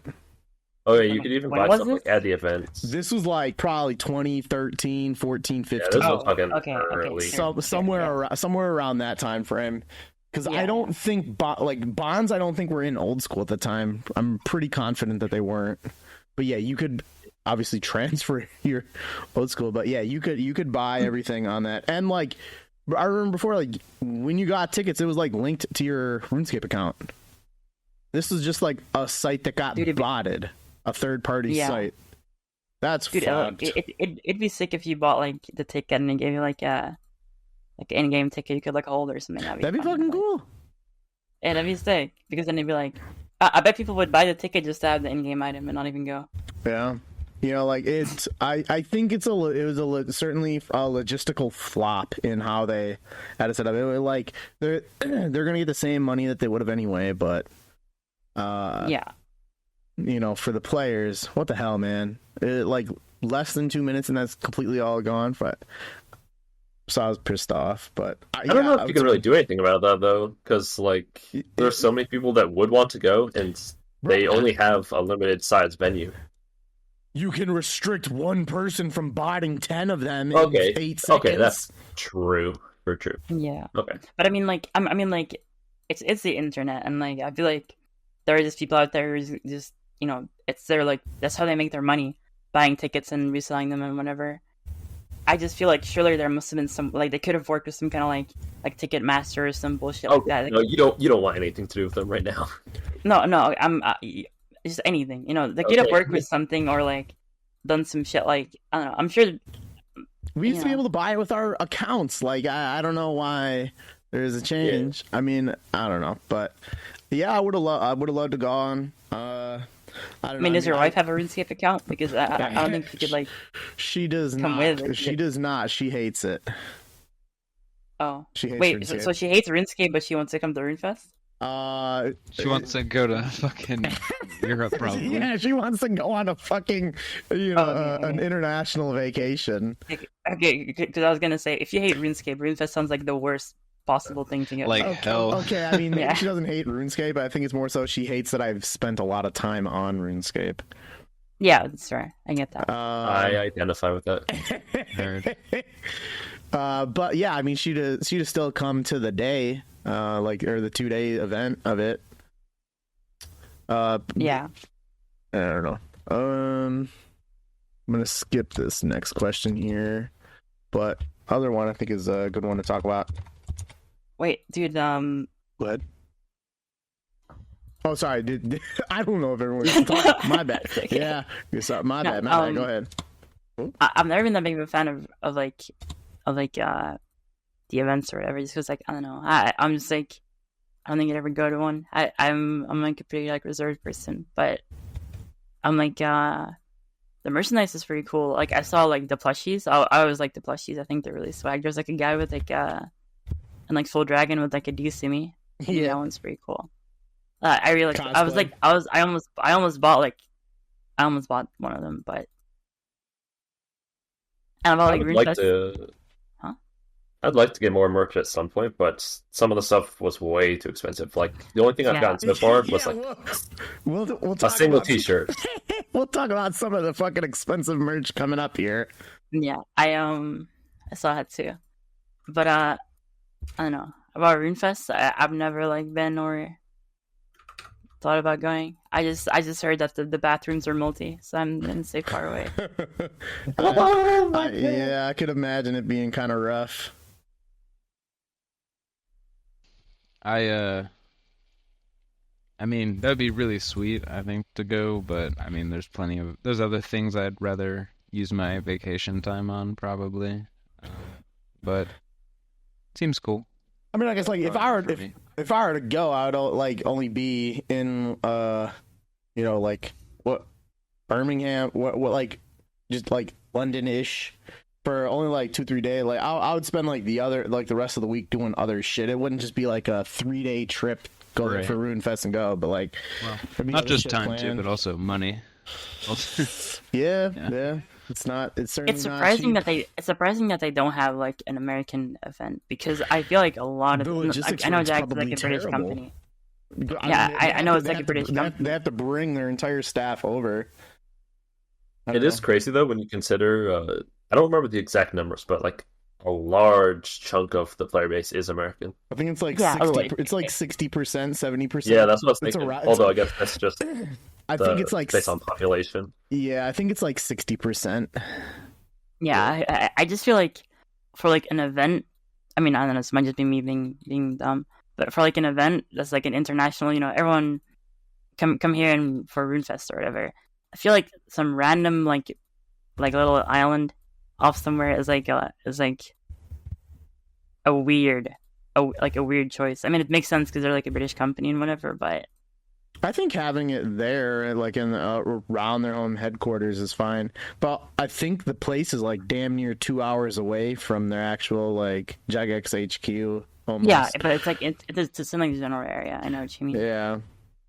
I don't know. I'm surprised that they don't have like but there hasn't been at least like one Runefest or Runefest adjacent like event ever outside of the UK because I'm sure there's like a lot of people Well, I who would think show they up started it in like America. 2011 or 12, and they stopped in Yeah. 19. So like, even after it would have started building up momentum, like, bro, it's been gone for 5 years, so they haven't been able to do it. I mean, if they have one in America, I'll 100% go. I'm still trying to go to this Yeah. one, but Yeah. all right. Moving on then. One of the things that they came out with was the RuneScape Kingdoms board game. It released on February 29th. From what I see, it appears to be like a limited release of it because there's a lot of things that are sold out for it. The base game and a couple of the expansions are. So, real quick, talk about it. It is essentially... And by this is an ignorant statement. It's like Dungeons and Dragons, but for RuneScape. So I'll talk about some of the things, like if you wanted to get the full set. There's like all of these things are like titled RuneScape Kingdoms and then something else. But Shadow of Elvarg, $80. The King Black Dragon expansion, $35. Role-playing game guidebook, $45. The Naram Culinarium. Recipe for Disaster Boss, $35. The T's Call Zuck expansion, $35. Calfight Queen expansion, $35. Deluxe expansion, $60. Shipping is $20. And then like obviously you then have to pay tax. which around like it's if you wanted to get the whole set. Oh, I'm sorry. I don't even have the. There's also a collector's edition guidebook, which is more expensive. I think it's $70. So I mean, like if you wanted to get every single thing that they produced for RuneScape Kingdoms, it'd be like over $430 for like the full set of everything. Obviously, that's a duplicate guidebook, but yeah, it's like Dungeons and Dragons, but RuneScape themed. It can be done with, for according to the thing, it can be done with like 1 to 6 players, and it's estimated to take around 150 to 210 minutes to complete a game. So like 2.5 to 4 hours. So topic, like, what do you think about them branching out with this kind of partnership for having this getting produced? Did you buy it? Would you consider playing it? I included like a video on there of some JMODs doing a playthrough of it. Just what is your just overall thoughts on the RuneScape Kingdoms?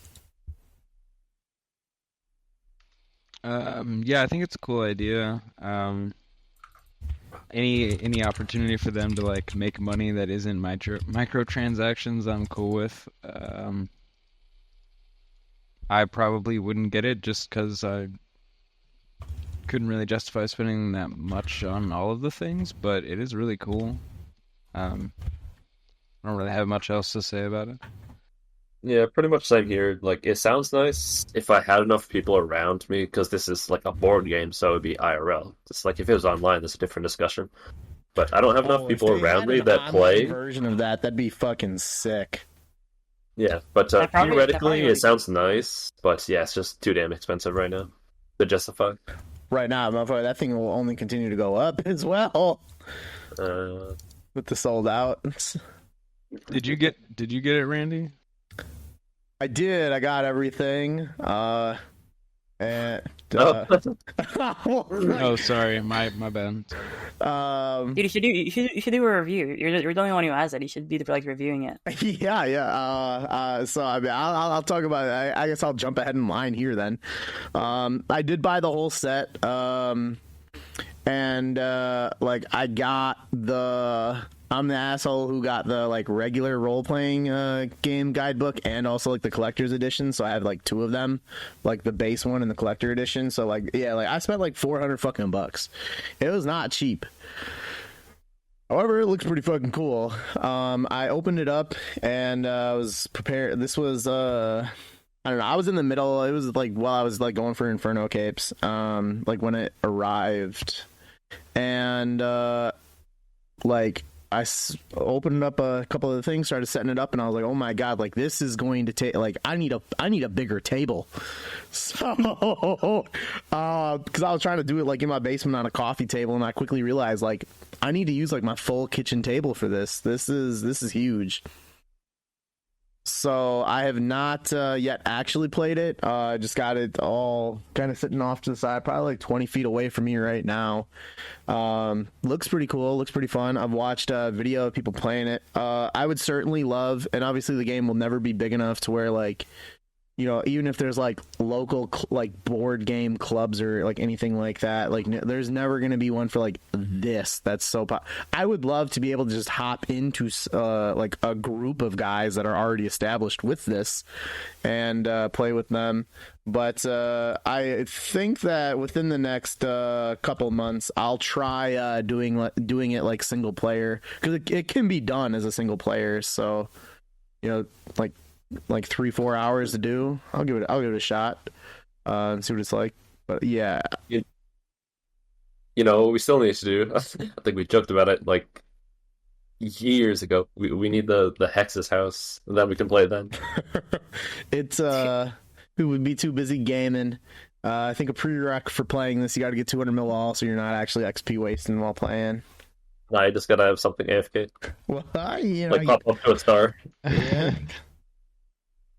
So yeah, it looks pretty cool. I've opened it up. I've looked at the pieces. One thing that I'm gonna do before like playing it though is like go through the guidebook, because like the guidebook, and I'm gonna go grab it real quick. What's the deal with airline? It's got a lot of pages. but it has like 210 pages, 213 pages. Sorry, 216. So it's a fucking lot, and this is a big book. So I'll give it a read. I mean, I think it'll be a fun time. But yeah, I think that's pretty cool. Yeah, like Bobby said, like if they can, and they've done a really great job in terms of like making like merch and just like other shit that you can buy that is not microtransactions. So I love the idea of that. One of the topics that I had on there was they came out with a RuneScape cookbook and a RuneScape journal. I deleted the topic for that, but like they're just continuing to produce stuff like that. I think that's a great idea for them to keep doing. Yeah, for sure. But dude, there's old like it's from like back in the day. There used to be this like, I think it was sold in like normal ass stores as well. There's like a RuneScape like hand guide book or whatever. Yo, yeah, dude. Scholastic book fair. Real quick, I'm gonna turn my cam on Discord real quick. Yeah. You got one? Bro, I got one in hand right now. Let me know if my video starts working. I see it's like fucking loading and not doing it, but I have that. I was at this guys, I don't know, I guess it's not gonna come up, but I bought it at Vintage Fest at like it was at like a park. Yeah. And I bought that. It was like $4. Damn. But yeah, like I definitely know a lot of people would like if I just like reprinted that shit and sold it for like a stupid amount of money, that would just be free money. I'm sure so many people would just buy that shit for no reason. Yeah, no doubt. I'd love to get one. Yeah. It's like I don't know, like oh sorry, go on. I do have that Scholastic Book Fair one. Hell yeah. I didn't What was that buy from? this. Like 2004? No, it was probably 2009 or 8 that I got it. I mean, dated as hell regardless. But I did not buy the 2006 is when it came out. Yeah, Just that's looked on the back. I didn't buy the Kingdoms board game thing because I'm not nerdy enough nor rich enough to do so. So yeah, I'm not nerdy enough. I think Dungeons and Dragon Boys are pretty nerdy, but looks cool. I'll give it a try. Yeah. I don't know. I've always liked like the just the idea of like the old RuneScape hand. I don't even know what the name is. Ryan, can you tell me the name? The what? Like a manual? Like the RuneScape book. The RuneScape book you have. What is it called? Like what's the name? Official guide or something? It's called RuneScape, the official handbook. Yeah. Is there like a PDF somewhere online? Oh, I'm sure yeah, there is. Yeah. But like, I always liked stuff like that because it's like a time capsule. Even though I guess old school kind of is. Old school kind of is also Not a time anymore. capsule in a way, I guess, but not really. So I feel like selling like stuff like that is really cool.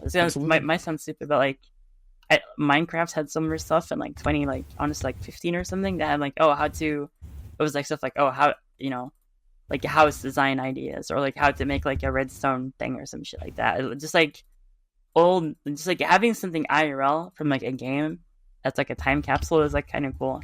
I feel like they should do more stuff like that in general. Yeah, that'd be cool. Yeah, I did that. I certainly went on quite a splurge of bullshit. But yeah, talking about that, I saw that there was a lot of specifically like Assassin's Creed, like the franchise. They had like all these fucking guidebooks, like lore books and other stuff. Like, oh yeah, I was on eBay and dude, it was like I could buy, and it was very cheap. It was like I'm paying like $5 for a book, and it was like at a point it was like buy 2 get the third one 50% off.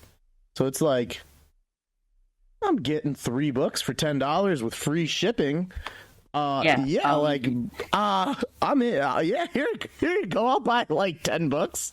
Here you go. Here's $15, $20. Yeah, like every single like Ubisoft game has like, I mean they have with every single Assassin's Creed, and I think like some other ones too. Is like, if you pre-order the game like there is one where they give you like Assassin's Creed like football, like Assassin's Creed Black Flag football or some shit. Like every like pre-order or like whatever deluxe edition came with like a book. So they promote it like it's just like super like premium thing, but like half the copies of the game are sold that way. So it's like there's just so many of them, and people just want to just get rid of them. It's like $3 or some shit. Yeah, it's pretty cheap, but you know, I hey man, it's pretty cool. I got Black Flag. I actually that one specifically. There was like this Blackbeard like journal, which that's pretty cool. It's I'll read it when I start playing. But yeah, like there's a lot of like really cool stuff. Game companies need to do more shit like that. It's cool. Obviously, they need to make it affordable. Obviously, like I'm buying shit like 10 years after they were produced for like $5. But yeah, you're not like buying them from the company. You're buying it from some dude off eBay. Yeah. I don't know why they made it. I swear you said somewhere that there was a limited time thing. The board game? I think it is. I swear it said that somewhere. I'm pretty sure that it's a limited release of the RuneScape Kingdoms, because like I don't like that they do that, because the only reason you would ever do that really is just to induce FOMO. Yeah. Well, that's that's why like I kind of bought it. It was like, well, damn, kind of now or never. And like, within like the first day, like the base game, the deluxe expansion, and the KBD expansion were sold out. Yeah. So like, but like, if you're gonna get them, you're gonna have to get them like from not from the, because like it came from the site Steam Forged. Yeah. That's the official like just distributor of it. Anything else you're gonna get is gonna have to be, different. Yeah. I don't know. Like if you think about it though, like I wonder how much it costs for Giants to just like be like, hey, we want to make a board game, because like it's not gonna sell millions or thousands or whatever, or hundreds of thousands or whatever. So I wonder. Yeah, I mean that's why they had. I wonder how much. Yeah, I wonder how much of the costs are actually like. I wonder how much of the costs are just getting like owned on, basically, because I feel like making a couple, like I don't know how many board games there are, but I'm assuming it's like 1,000 or something. Like making just like 1,000 board games. There's a couple thousand. Like super there's several thousand of them, because the collector's edition I think has 2,000 like limited. So surely there's. Okay. So I'm looking at the collector's edition one. There's 2,500 of those. So I mean, shit, they probably have at least like. I mean, I'm just gonna stupidly say there's at least like 5,000 of the base, maybe 10,000 of the base. Yeah. So, but like, I wonder, like logistically how much it costs to just convince a company to make like a couple, like make like come up with this whole ass like design if it's like high quality pieces and whatever. It is high quality. I'll give it that. Like, without like knowing really anything about, like, you open that shit up and like it certainly looks and feels premium. Yeah. It's a premium experience. And like, if you watch like getting that shit done well. Yeah. Like getting that shit done like well and like properly for I'll take a look at it. units. I don't know. Can't be cheap, I feel like. Yeah. I mean, like, maybe trying to think like what would be the most that they probably produced. 20,000? Dude, there's no way. You think more? Less? Less. Like I don't. I mean, like I was surprised. I was surprised there was even 1,000. I'm not saying what you think. I'm saying like what would be the absolute most. Oh. Like the most would be produce it on demand and not do it limited. Wow. But I have no idea what the actual demand is, because they wouldn't just make 1 million ahead of time. Well, fuck no. I mean they've sold out of the base game and the deluxe expansion and the KBD expansion. But, like, I don't know. I just ignorantly assume because there is 2,500 of the collectors, there's at least twice as many of that just base games of it. You know what I'm saying? Yeah. But, I mean, maybe they'd have it to where, like, 1 out of every 10 people have the collector's edition. So, like, 25K would maybe be the absolute most. But I don't know. I think it's cool that they did it though. Yeah, it's a pretty cool thing to do. I mean, it's like a role playing game, so it's like, you know. Yeah, and I mean, there's certainly got to be a lot of like crossover in terms of interest, or like the type of person who would be interested in playing RuneScape would certainly be much more likely to be interested in playing RuneScape board game. Yeah. I feel like if they made like a Madden board game or something, I feel like that wouldn't like. I mean, it would probably still sell because it's Madden, but like, I feel like the crossover. Yeah, there is definitely it wouldn't be bigger than. Yeah. Randy trying to play the I NBA was about to 2K board say, game. Randy Yeah. probably already had. Feel obligated to say that for 3 years in a row, I was top 100 on Madden on the Xbox. John Madden. All right. Nice. Moving on to this news post that they had. It is called Bots, Bans, and Appeals. So they released a post where they addressed the topic of why are we updating content for bot and gold farmers, along as some of the other information they posted was they shared that in 2023 they banned over 6.9 million accounts. The way that the post is worded seems that, like, from what I was reading, it seems like it might be both gains, because a little bit more information on it.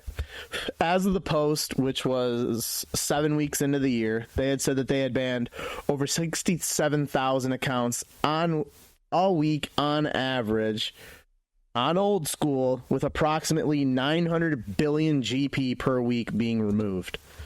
The post additionally said that they thoroughly review bans before they are applied, and they said in the first 7 weeks of the year that only 38 accounts were banned incorrectly. So they said 0.36% of bans end up being quashed when they get appealed. So that's everything that they kind of said on there. So bunch of topics here to talk about the bots, bans, and appeals. So one of the things I wanted to take away from that is the 900 bill a week. That seems like a lot of money being removed from the game, just from bans. But I don't feel like the economy feels the impact of that at all. Like, inflation continues to go, and you're telling me you're removing, because what this is saying is, we're how many weeks into the year so far? 16. You're telling me 15 bill has been removed? I'm sorry, 15 trill has been removed from the game?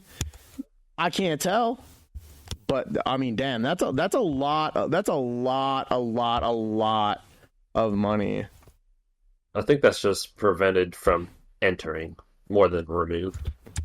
No, it's probably It's probably like the news post says removed.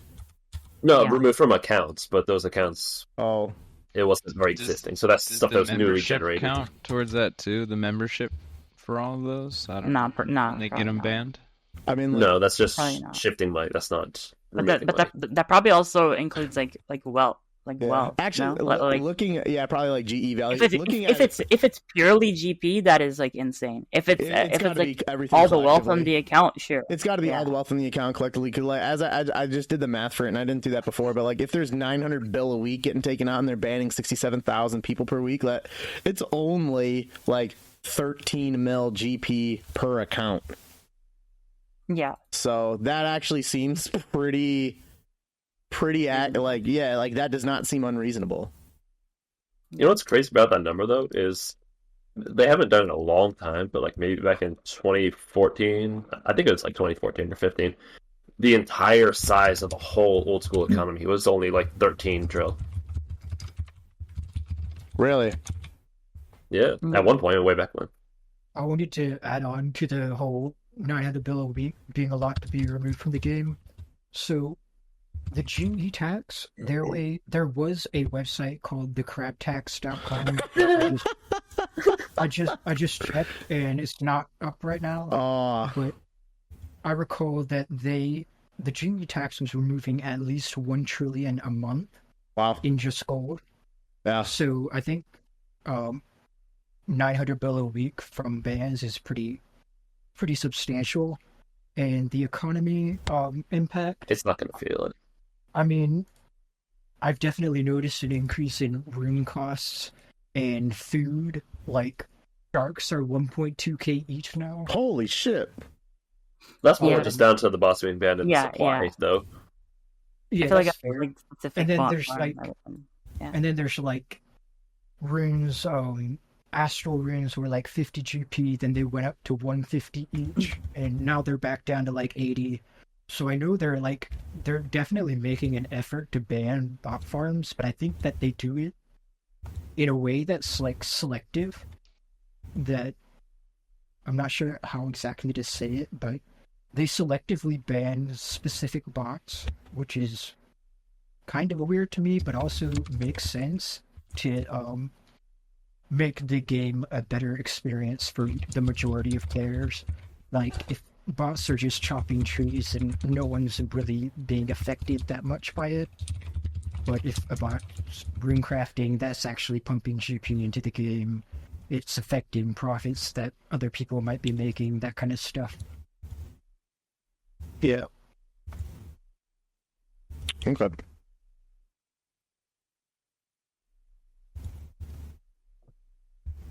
Anyone else got any more on the 900 bill a week? I know that's like the whole GP thing. Like, It seems a lot when you And, see um, like no, quantified. I mean, I don't see why they would have any reason to like lie about that or whatever. Like, I'm sure it's like whatever. Yeah. But I feel like everyone kind of ignored them saying that only 38 accounts were banned incorrectly. Oh, that. Yeah, that's what I was- I don't believe that More- for a more- second. Yeah. One person Yeah. had like 30 themselves. More on that. Yeah, the R3 bulk guy. More on that coming in a bit.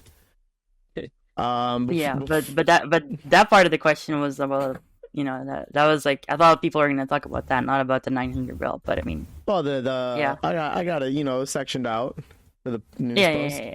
One of Absolutely. the things as part of the bots, bans, and appeals was the bans, and some of the bans they talked about. There was an alleged screenshot that was leaked. It resulted in the price of the manipulation of the spectral spirit shield being a key item used for Varlamore. And what it did was it temporarily pumped the number of the spectral. So it was someone made a screenshot or whatever the fuck, a video, okay, Yeah. of the spectral, and it went from, it was let's see, it was under, let me just make sure I got my numbers right. It was under 50 mil, and then it pumped up to over 60. So I mean, not a huge, but there were people, Jagex said, that they permanently banned numerous players for market manipulation as a result. What do you think about these permanent bans for market manipulation? You think it's justified? So I know market manipulation is originally against the rules because of clan chats that used to, pump and dump. Yep. And they have ranks who, profit more, and then, the non-ranks would get screwed over. But I mean, permanently banning people for that, I mean, that's just another way of getting scammed, in my opinion. That's not the people. Yeah, item scamming. I mean, it's on the people who fell for it, in my opinion. Yeah.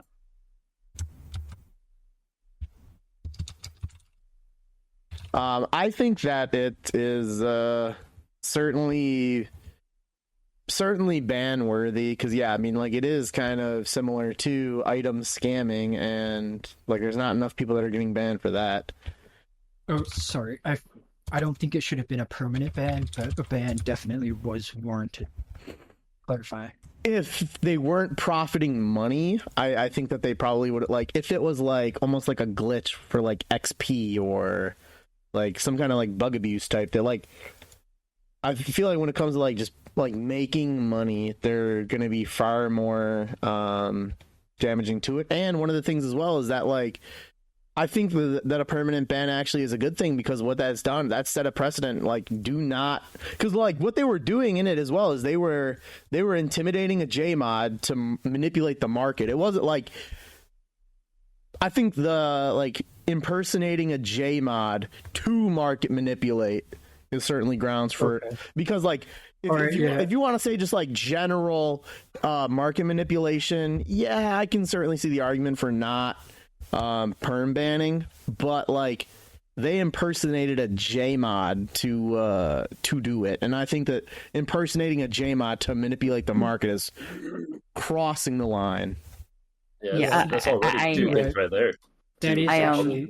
That is actually against the rule in the first place. Yeah. So yeah, I agree with you now. And yeah, like if it was something like what I did with Summer Pies and just like going on Twitter and saying, yeah, this update is great, we should totally bring this into the game.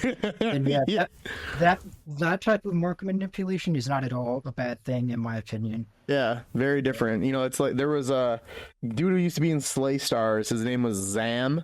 That's exactly what he would do. He was fucking rich as fuck. He still might even play the game, but he would buy like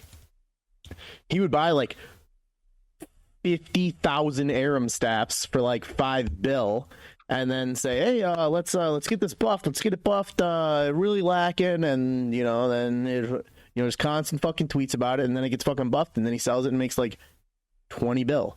Like that was the type of shit that he would do. So yeah, the impersonating JMOD, get fucked. Yeah. I mean, like, what's it called? So I kind of know a little bit more about the situation than like, not like I'm fucking like involved or really super know the guys personally well or anything. But yeah, can you kind of explain it a little bit? Because I only saw that this was a thing, but I didn't know many of the details. So a couple people, and I don't want to like name names or anything, but a couple people that don't really actively play the game anymore, they managed somehow to get a hold of like actual real assets from the Coliseum or whatever, and then they made a video showing like, oh look, they made some fake like bullshit like perk where the spectral was like good, or basically, and then the video was, oh look guys, the spectral is so good or whatever, and it was put out as like a leak. But the bans they did, they didn't check. Did I just get? Oh no, go ahead. The bans they did, they didn't actually check. It wasn't like, oh, we only banned the guys who made the video. Most of the people who made the video, as far as I know, don't even really actively play the game and didn't, for the most part. And maybe there was a couple, I don't know, but didn't even use it to like market manipulate. They just did it like for fun. But there's a lot of people who just saw spectrals were rising, saw there was like some leak out or something, or like, oh yeah, I saw the leak, I'm gonna buy spectrals. Like I have a friend who they were on the Hexis podcast before. His name is Mormeyer. Yeah. They bought a lot of spectrals because they knew about the leak video. They saw, oh, spectrals were going up and there's a leak out, whatever, I'm gonna buy spectrals. And Mormeyer got banned on all of her accounts for buying spectral storage shields, even though they had nothing to do with. And they were permed? They're permed on all of their accounts. Wow. And there's a lot of people who I'm assuming, because if you think about it, right, if you see a leak being posted in like the last 30 minutes and you're like, whatever, oh yeah, I'm gonna make a big flip, I'm gonna make money. You buy 10 spectrals, you're perm banned on all of your accounts, even if you had nothing to do with the fake, like the people impersonating the JMODs, impersonating whatever, getting the assets leak, making the fake leak. Yeah. As far as I know, I don't think they even played the game actively. They just did it for fun, and I don't think most of them abused it for money. But a bunch of people who saw the leak early on were like, "Oh shit, I'm gonna buy spectrals because we're gonna go through the roof," because they assumed the leak was real because they had no fucking idea. Mm-hmm.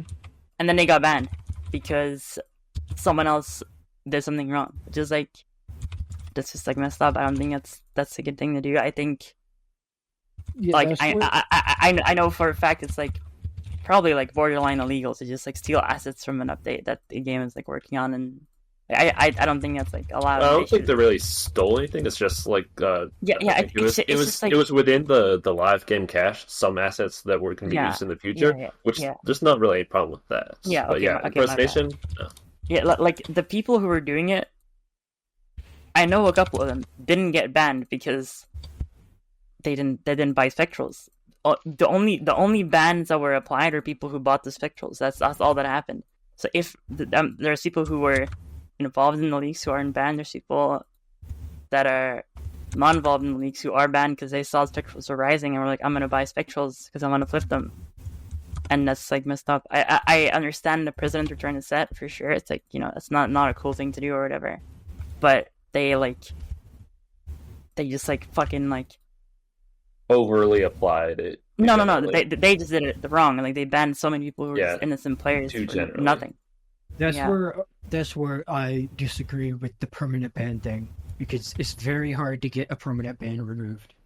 I think it would have been really, because like there is a system in place for like removing gold. I know when someone gets RWT banned, there's a system in place for like removing gold. I think what would have been a fair thing to do, seeing as especially there's no way for them to verify, was this person involved with the leak or no. So anyone buying like a couple spectrals pretty much, I'm sure just got fucking like got permed, right? It would have been way fairer if they just like, I don't know, if just like removed any like spectral from the, and removed any like GP whatever trade from a spectral. Like they could have done some shit like that for sure, instead of just like perm banning every single person involved. What if they just removed every spectral from anyone that bought more than 3 of them? I wouldn't.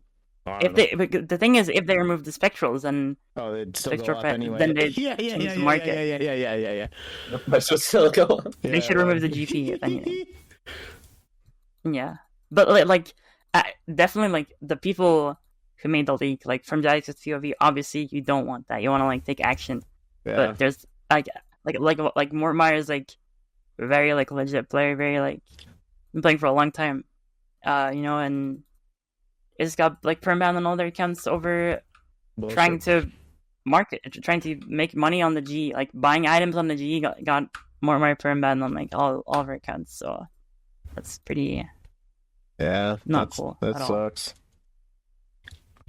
And like I don't know, I have a feeling that Jax is like, because apparently Mortmire has tried to reach out to like JMODs and stuff, but apparently they just like don't want to hear it. I'm guessing it's because it's not like they get like, I don't know. They don't want to be found to be in the role. No, it's not even that. It's just like someone leaking your assets and stuff, making a video like that. Like, I guess they don't want to give it like a chance. They don't want to be like, no. Yeah, you're burning anyone that was even close. Yeah, exactly. I mean, it's kind of like what they some people do for like, not like in very poorly run countries, like politically, like they'll just fucking obliterate anyone that was even around the whatever the stink was, and then I guess is that like just insuring it. So yeah, I mean, I don't know. I definitely think them setting a precedent of like this is not okay. Sure. But the way they went about this situation in particular was like horrible. I'm like 1,000,000%, because it was like a handful of guys that made the leak, right? Yeah. And like there's Mortmire had probably a couple thousand EHP as well, right? Like 24. I mean,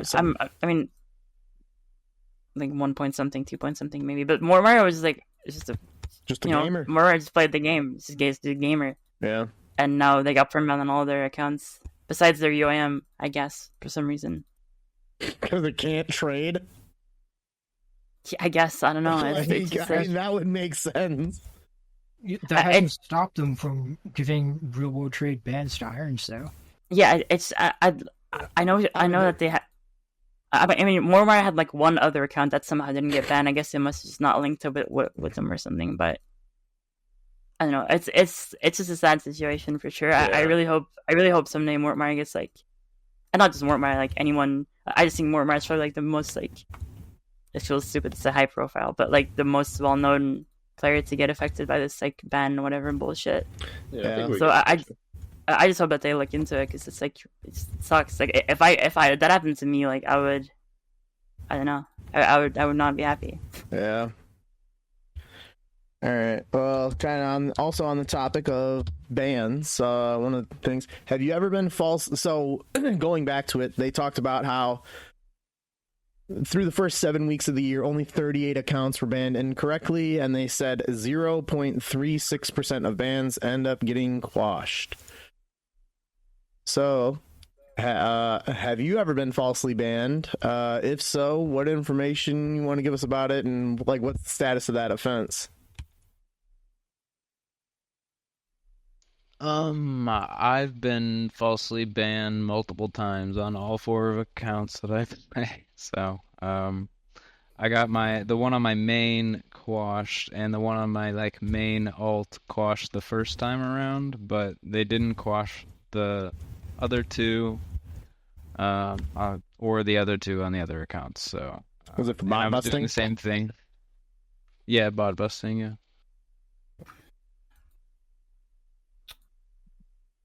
You got a little juice. Yeah, I got false to my main like a couple weeks ago. It was like an RWT ban. I wasn't entirely sure what, because like I was banned, so I wasn't able to check how much gold they removed off my account or anything. But I just assumed it was something swapping related, because like that's the only GP trades I do in the game. And then I got unbanned, and because all the swapping discords have like their logs and whatever. So I just happened to have a screenie of like the day I got banned, like a couple hours before, of my bank, and then when I logged back in, so I knew how much gold I was missing, and it was like the exact amount that I traded in this one swap or whatever. So I don't know. I just like posted tweets about that and stuff, and ended up luckily getting my shit quashed on my name, which is like.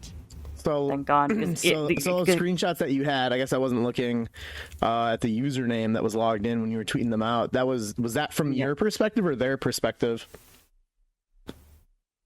What do you mean? So the screenshots of you swapping. Oh, so I had the screenshot of my bank the day of me getting banned before I got banned. I have the screenshot of me swapping and the swapper. On old school on RS3. Yeah. And then I had a screenshot of how much gold I was missing in my bank when I logged in after I got unbanned. And it was like the exact amount, basically. So, I don't know. I just like... I'm just lucky. I just like tweeted about it, and a lot of people saw it. A lot of people were like super like negative. Like, it was pretty funny to read. Like, all the replies are like, yeah, get banned, cheater, or like... it was shit like that. They're all like, why are you crying? It's just a temp, without like understanding the implication that basically you can't ever do that again. Like, you have to completely change. You have to hope that they don't fuck up ever. No, dude, like, the thing is, like, I got banned for not breaking a rule. So if that ever happens again, then my account would just be permanently fucked forever, and that's sad. Yeah, you wouldn't want to risk it, yeah. Yeah, well, I mean, it's not about the... Because at the end of the day, I still wasn't able to play for 3 days. But that's not what it's about. It was about like just the feeling of having a ban, like an offense like that on your account, is like horrible. Especially if you didn't fucking do it. Like, if I'm someone who like, if I did actually like got an RBT ban for RWTing, I could like. I'm sure I'd still try to appeal it, because there's no downside of like, let's be honest, there's no downside of appealing a ban. It's not like you get banned more or some shit. But I could like take it on the chin and move on with my life. But if I know like, yeah, this is just bullshit, then I'm just gonna like, like speak up about it or whatever. I'm just lucky people saw it and it ended up getting taken care of. And I also have in the past 4 of my Firewatch alts have gotten banned in the past for like bot busting, but I just appealed the bans and said like, yo, because I mean, to be fair, their accounts with like obby helms and monk robes and like 70 million strength, so it was a little weird. But I mean, I think I was in touch with Mod Curse at the time. Yeah. Well, not like in touch. I just legit happened to see him at the GE, and I was like, yo, can you unban my accounts? And he was like, what do you mean? And then we started talking like on Discord. It was kind of funny how that worked out, but and then stuff ended up happening. It was cool, but I still have one account that's like it's false right now, permed. It's like my alts on old school with Arson Renewee. It's pretty fucked up, but it got it's like permed now because it's like a second offense that I got from Chrome remote desktoping on RS3, which apparently is a big no-no now. It used to be like, I don't think it's against the rules. I just think they like turned up the anti-cheat or whatever.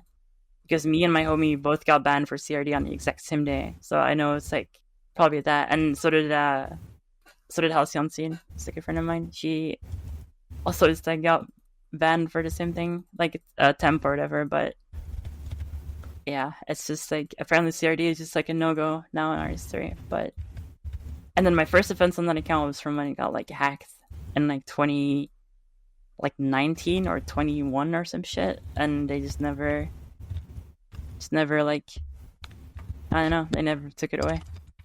So now it's just like permed from 2 bullshit bans, which is kind of annoying. But I'm just glad my main's okay. Like all things considered, like Yeah. Because I know there's like, because like my friend Mortmire, for example, like I was saying earlier, like Mort didn't get any like support, didn't get to talk to anyone, nothing. She's they're still banned. So if only there was a support team. Yeah. I know, but I mean, it's I feel like a big thing as well. Like I said earlier, like there's no like, I believe that 0.36 of bans are actually like quashed. I believe that because like even if you get banned and you did cheat, like there's no reason to not send an appeal because they're like like there's just no downside. I feel like there's like inherently like something, I don't know. They just have to like prioritize certain accounts or some shit like that. I'm sure they probably have some kind of system in place, but I don't know. I feel like the false ban situation in the last like year or two is a lot worse than it's ever been. Yeah, definitely. All right, so the only stuff I've ever had was on 2 accounts. I've only ever had temp mutes, and even when I got hacked once, I didn't get anything for that. So I've been pretty good. So I got a false true day at the beginning of my Runecraft month in November of 2022 or October of 2022 actually. Good time. Yeah, so I had just started a Runecraft month attempt and I just woke up earlier and played longer than normal, and I got the 2 day like after 5 days, I think, of that month, and I tweeted at them every single day for about a month. Still no quash. Then I got a random Discord message from Larry, who is True Auto Molal, and they mentioned that they reached out to Mod Trident, I think, or Twisted, I believe, and yeah, they looked into my account and quashed it like 2 hours later. So probably wouldn't have gotten that quashed unless somebody with more I guess sway Connections, would have stuck up for me. So yeah, pretty unfortunate the support that we have right now.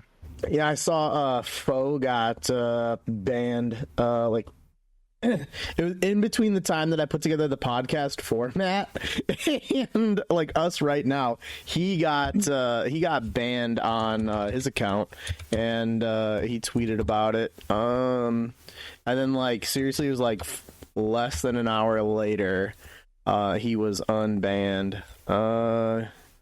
See if I can find. I know for a fact that happened like years ago. When they like first made their group irons. Yeah, so or all right, so I mean, looking at it here, I guess I was a little bit off on my dates, but he did get it less than 3 weeks ago. He got, and I'll just link it right here, just in the channel. He got a permanent ban for botting, and then he said, "Hey, I've only used this account for Chrome Remote Desktop to access my PC as a phone, as I often do on most of my accounts. First time I've ever been banned for it, and yeah, it was a permanent ban. And they, like, 45 minutes later, it was quashed. So, like, he can't be doing much shit different than many other people that are getting banned. Like, first off, So does that mean that Chrome Remote is like fine then? Because I'm pretty sure that's what triggered like all of my bans. well, that would have triggered it for him here. I mean, it's allowed, but the anti-cheat is not like perfect, I guess. Yeah, like it boils down to. automatic system detecting it and saying, all right, you're fucked. So I guess for anyone still in here, 2 hours, 39 minutes, and 50 seconds into the podcast, just a reminder, maybe don't use Chrome Remote Desktop, just as a warning. Just play it safe. Talk about ban. I'll talk about this one that I had on RuneScape 3. I was in high school at the time, freshman year, and 15 years ago. it was 15 fucking years ago. And I got first off, I'm pretty sure I know who was involved in hacking me. They know who they are. Fuck you. But with that, I got hacked, and then the hacker got me permanently banned, and then I appealed it, and my appeal, like, think about, like, 14-year-old me. I said, like, just check the IP address. This wasn't me. And they reviewed it, and they said, nope, you're permanently banned. So then my account just kind of sat forever permed. And then after maybe like 4 years ago or so, after it had seriously been permed for 10 years, because I had seen like Harmony Vior, like his initial Harmony that was rank 1 agility. A young girl named Harmony. Like Harmony, who was like rank 1 agility with the account shared botted thing when got banned in like 2014, like beginning of 2014. So that account got unbanned, and I was like, what the fuck? And I was like, you know what? Like, what? Like, and I said, what did you do? I think I reached out to Harm, and I said, like, what did you do for this? And I don't know, like, I honestly, I don't even remember what I did to get unbanned, but eventually my RS3 account got unbanned. But Yeah, perms aren't perms. After a certain amount of time, they just get, they're like, okay, and then they let you play. It's weird. Yeah, so like my thing was permed for like 10 years. But here's the thing, like, had I never gotten hacked and banned and permed on RS3, like, I quit then. And that's like then when I started playing like Madden. I never would have played old school had my account from RS3 never gotten hacked and banned, because I would have just kept playing it casually, doing whatever the fuck I was. Like, I only started playing old school to, like, because I wanted to max and like finish business. So yeah, that's my getting banned.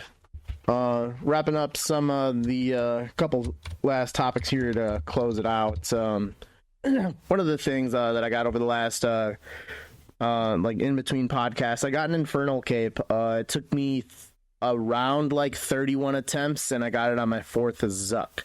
But Congrats. if you got, thank you. Let's talk about your journey to obtaining an Infernal cape, if you have one, and if you have a quiver, talk about that as well. Like a little bit of some PVM buzz in here. No, you put Plundering up for it. Yeah, I'm level 3. Hey, man, like, you can remove your name from the topic. Get out of here. And there'll be a level 3 one soon, don't worry.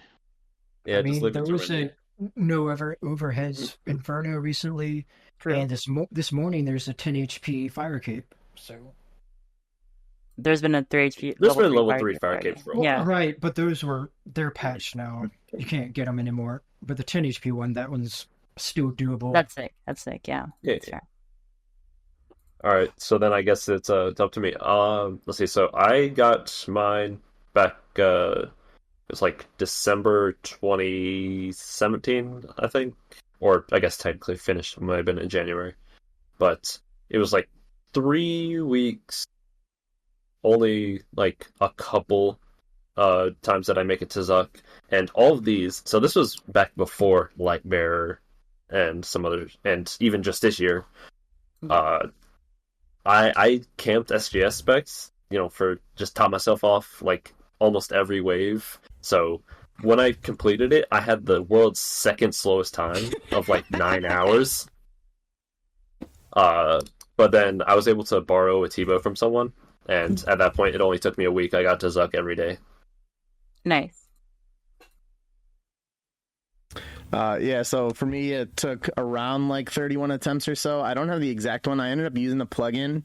After somewhere between like 5 to 10 attempts, there's a plugin that like Inferno stats where it just shows like what wave you died on. And on that, I had 23 attempts. So I think I had like 8 before getting it. Yeah, so it... I don't know, I just felt like kind of going after it. So, like, at the time when the Inferno came out, I was way... like, my combat stats were so high that, like, I already had 200 mil strength. Magic was going to finish with Slayer. And I think, like, my attack was, like, almost, like, 180 mil or something like that. So it was like... It would not have even been efficient for me to get, even if I would have been able to get it, like, on the first day. So I never ended up going for it, and I got 200 mil without ever getting it. And I don't know, I just felt like going for it. I saw Sebi was, and still kind of just floating around here, waiting, and just looking for something to do, looking for a challenge, looking to become a little bit better of a player, and did the Infernal cape. That was good. Quiver, haven't attempted it yet. It's been out like 5 weeks so far, so I'm probably going to take the next month off and play some other games, but after that, I'll think about making an attempt at a Quiver. Nice. Yeah, congrats. Yeah, congrats. I don't have one. Hexis video. Oh, last bit on my Inferno. Okay, on the kill that I got it, I had Zuck at like 11 HP, and I hit a 0 on him like 6 or 7 times in a row. I was it's a classic. That always happens. Like, dude, at that point, like, I could feel like I could like feel the mouse fucking shaking. Like, I know my clicks were not fucking, like, I was certainly open to have a shitty misclick at that after 5 zeros in a row. Especially with how you need to be hugging the door. Yeah. I got mine back in like, I want to say 2019. I did my first like couple attempts when I was like really bad at PVM. I just kind of underestimated it, and I made it to like wave 20 and like did stops, and then because I was bad at the game. Mm-hmm. And then later, I don't remember much of it. I was like 13 or 14 years old, and I just like sucked at everything in life. So it took me like a lot of attempts, but I know I think like 60 or 70 or something. But I mean,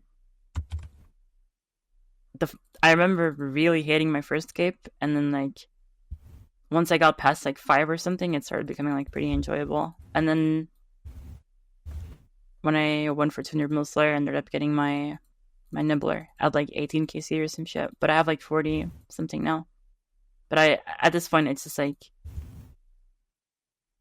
I don't know. I lost motivation. I think I've been at like 40 Zuck KC ever since like 50 mil Slayer or some shit. And I just kind of, I did like one or two past like 100 mil or something maybe, but that's about it. I kind of just like stopped caring and stopped doing them.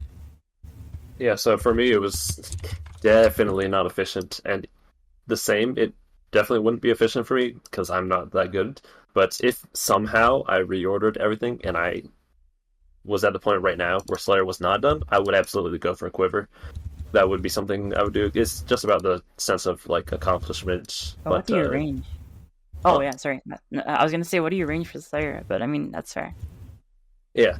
No, I mean, just in general, even though I wouldn't use it, I would like if I still had combat XP to gain and whatever. Yeah, But, I feel you. yeah. But I have no use for it at this point, so I don't care. That's fair. All right. All right, so as we're closing up here, let's give a shout out to a random RuneScape player. Oh, I'm first. I'll just say in general, shout out to because I'm wrapping up within the next couple of weeks of Volcanic Mine. You know, all the gamers who've helped me along the way. So Ethero, LSV, Bika, Grinzy, Juhu. Shout outs and thank you. I want to shout out my buddy Crabcore for always keeping me company, and my other friend Bioterrorism for lending me his Torva and Scythe, like a very generous fellow. Thank you. What'd you get that gear loan for?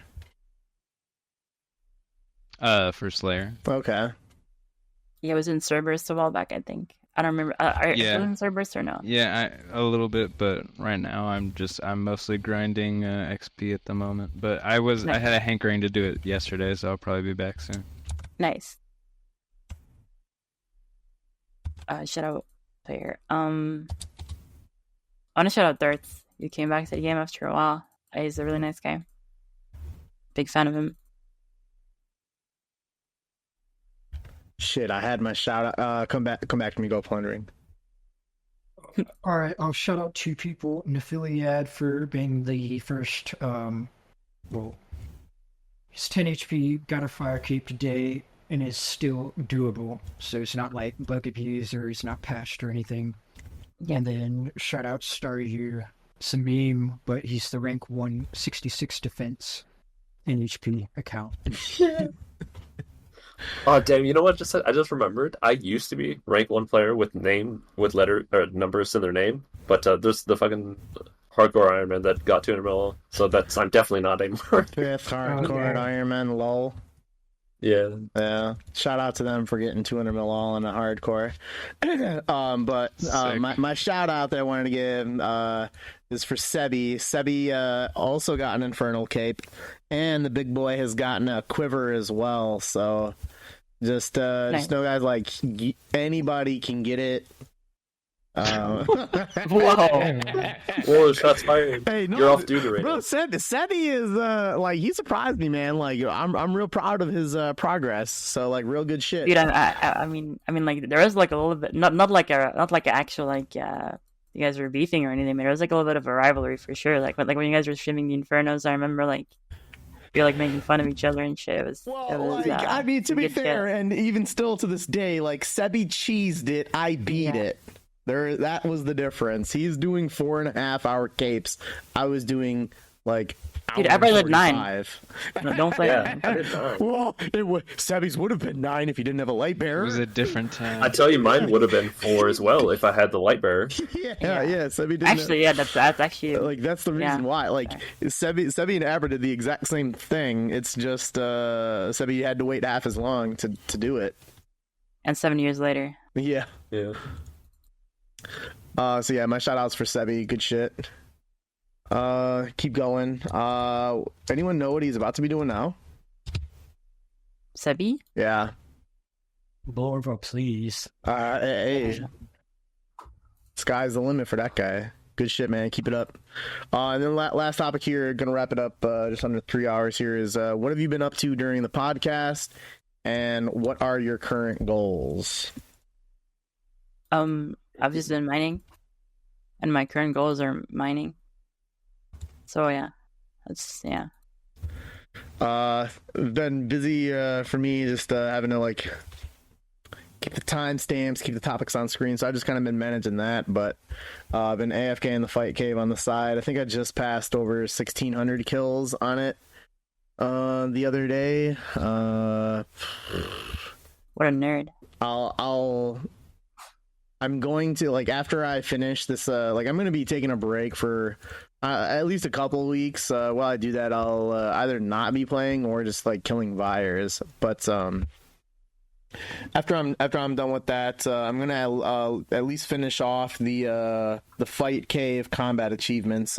Couple left that I didn't do is the 26 minute 30 second one. I haven't done that, and I also haven't done doing it without losing a prayer point. And now that I know how to one tick flick that I learned from the Infernal, I think that it should be pretty easy to do. So that'll be what my goals are when I come back from this little break.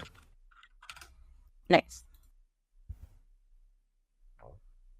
I've been smithing rune two-handers and alching them and trying to sell them off on my alt. You trying to buy some alchables? No, trying to sell them. Oh. But I've been like alching them while trying to sell them, so I can, you know what I'm saying, just trying to get through them, and then mining on 2 other accounts that I want to get 200 mil mining on. Good shit. Go throw those rune items off to Jiminua. Those are the days. I've been doing redwoods and drinking. What? Hell yeah. In game. Yeah, in game. Yeah, my current goals.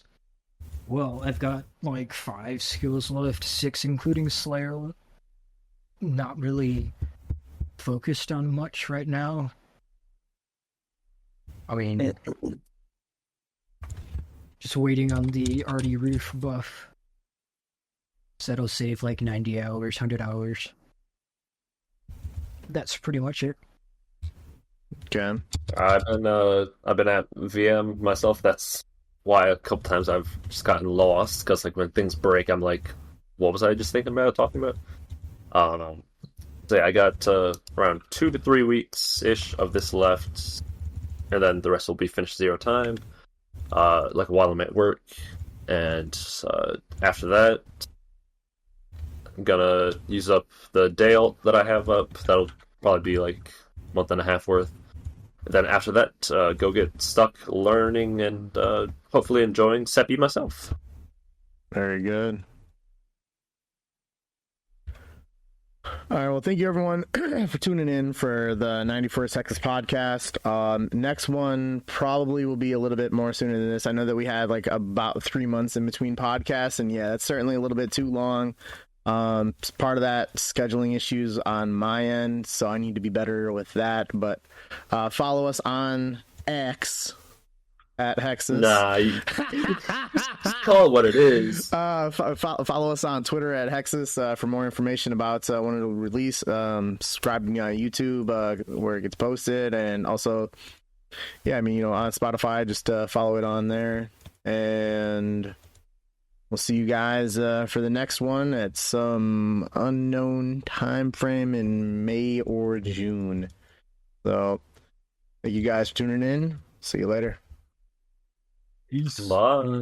Later.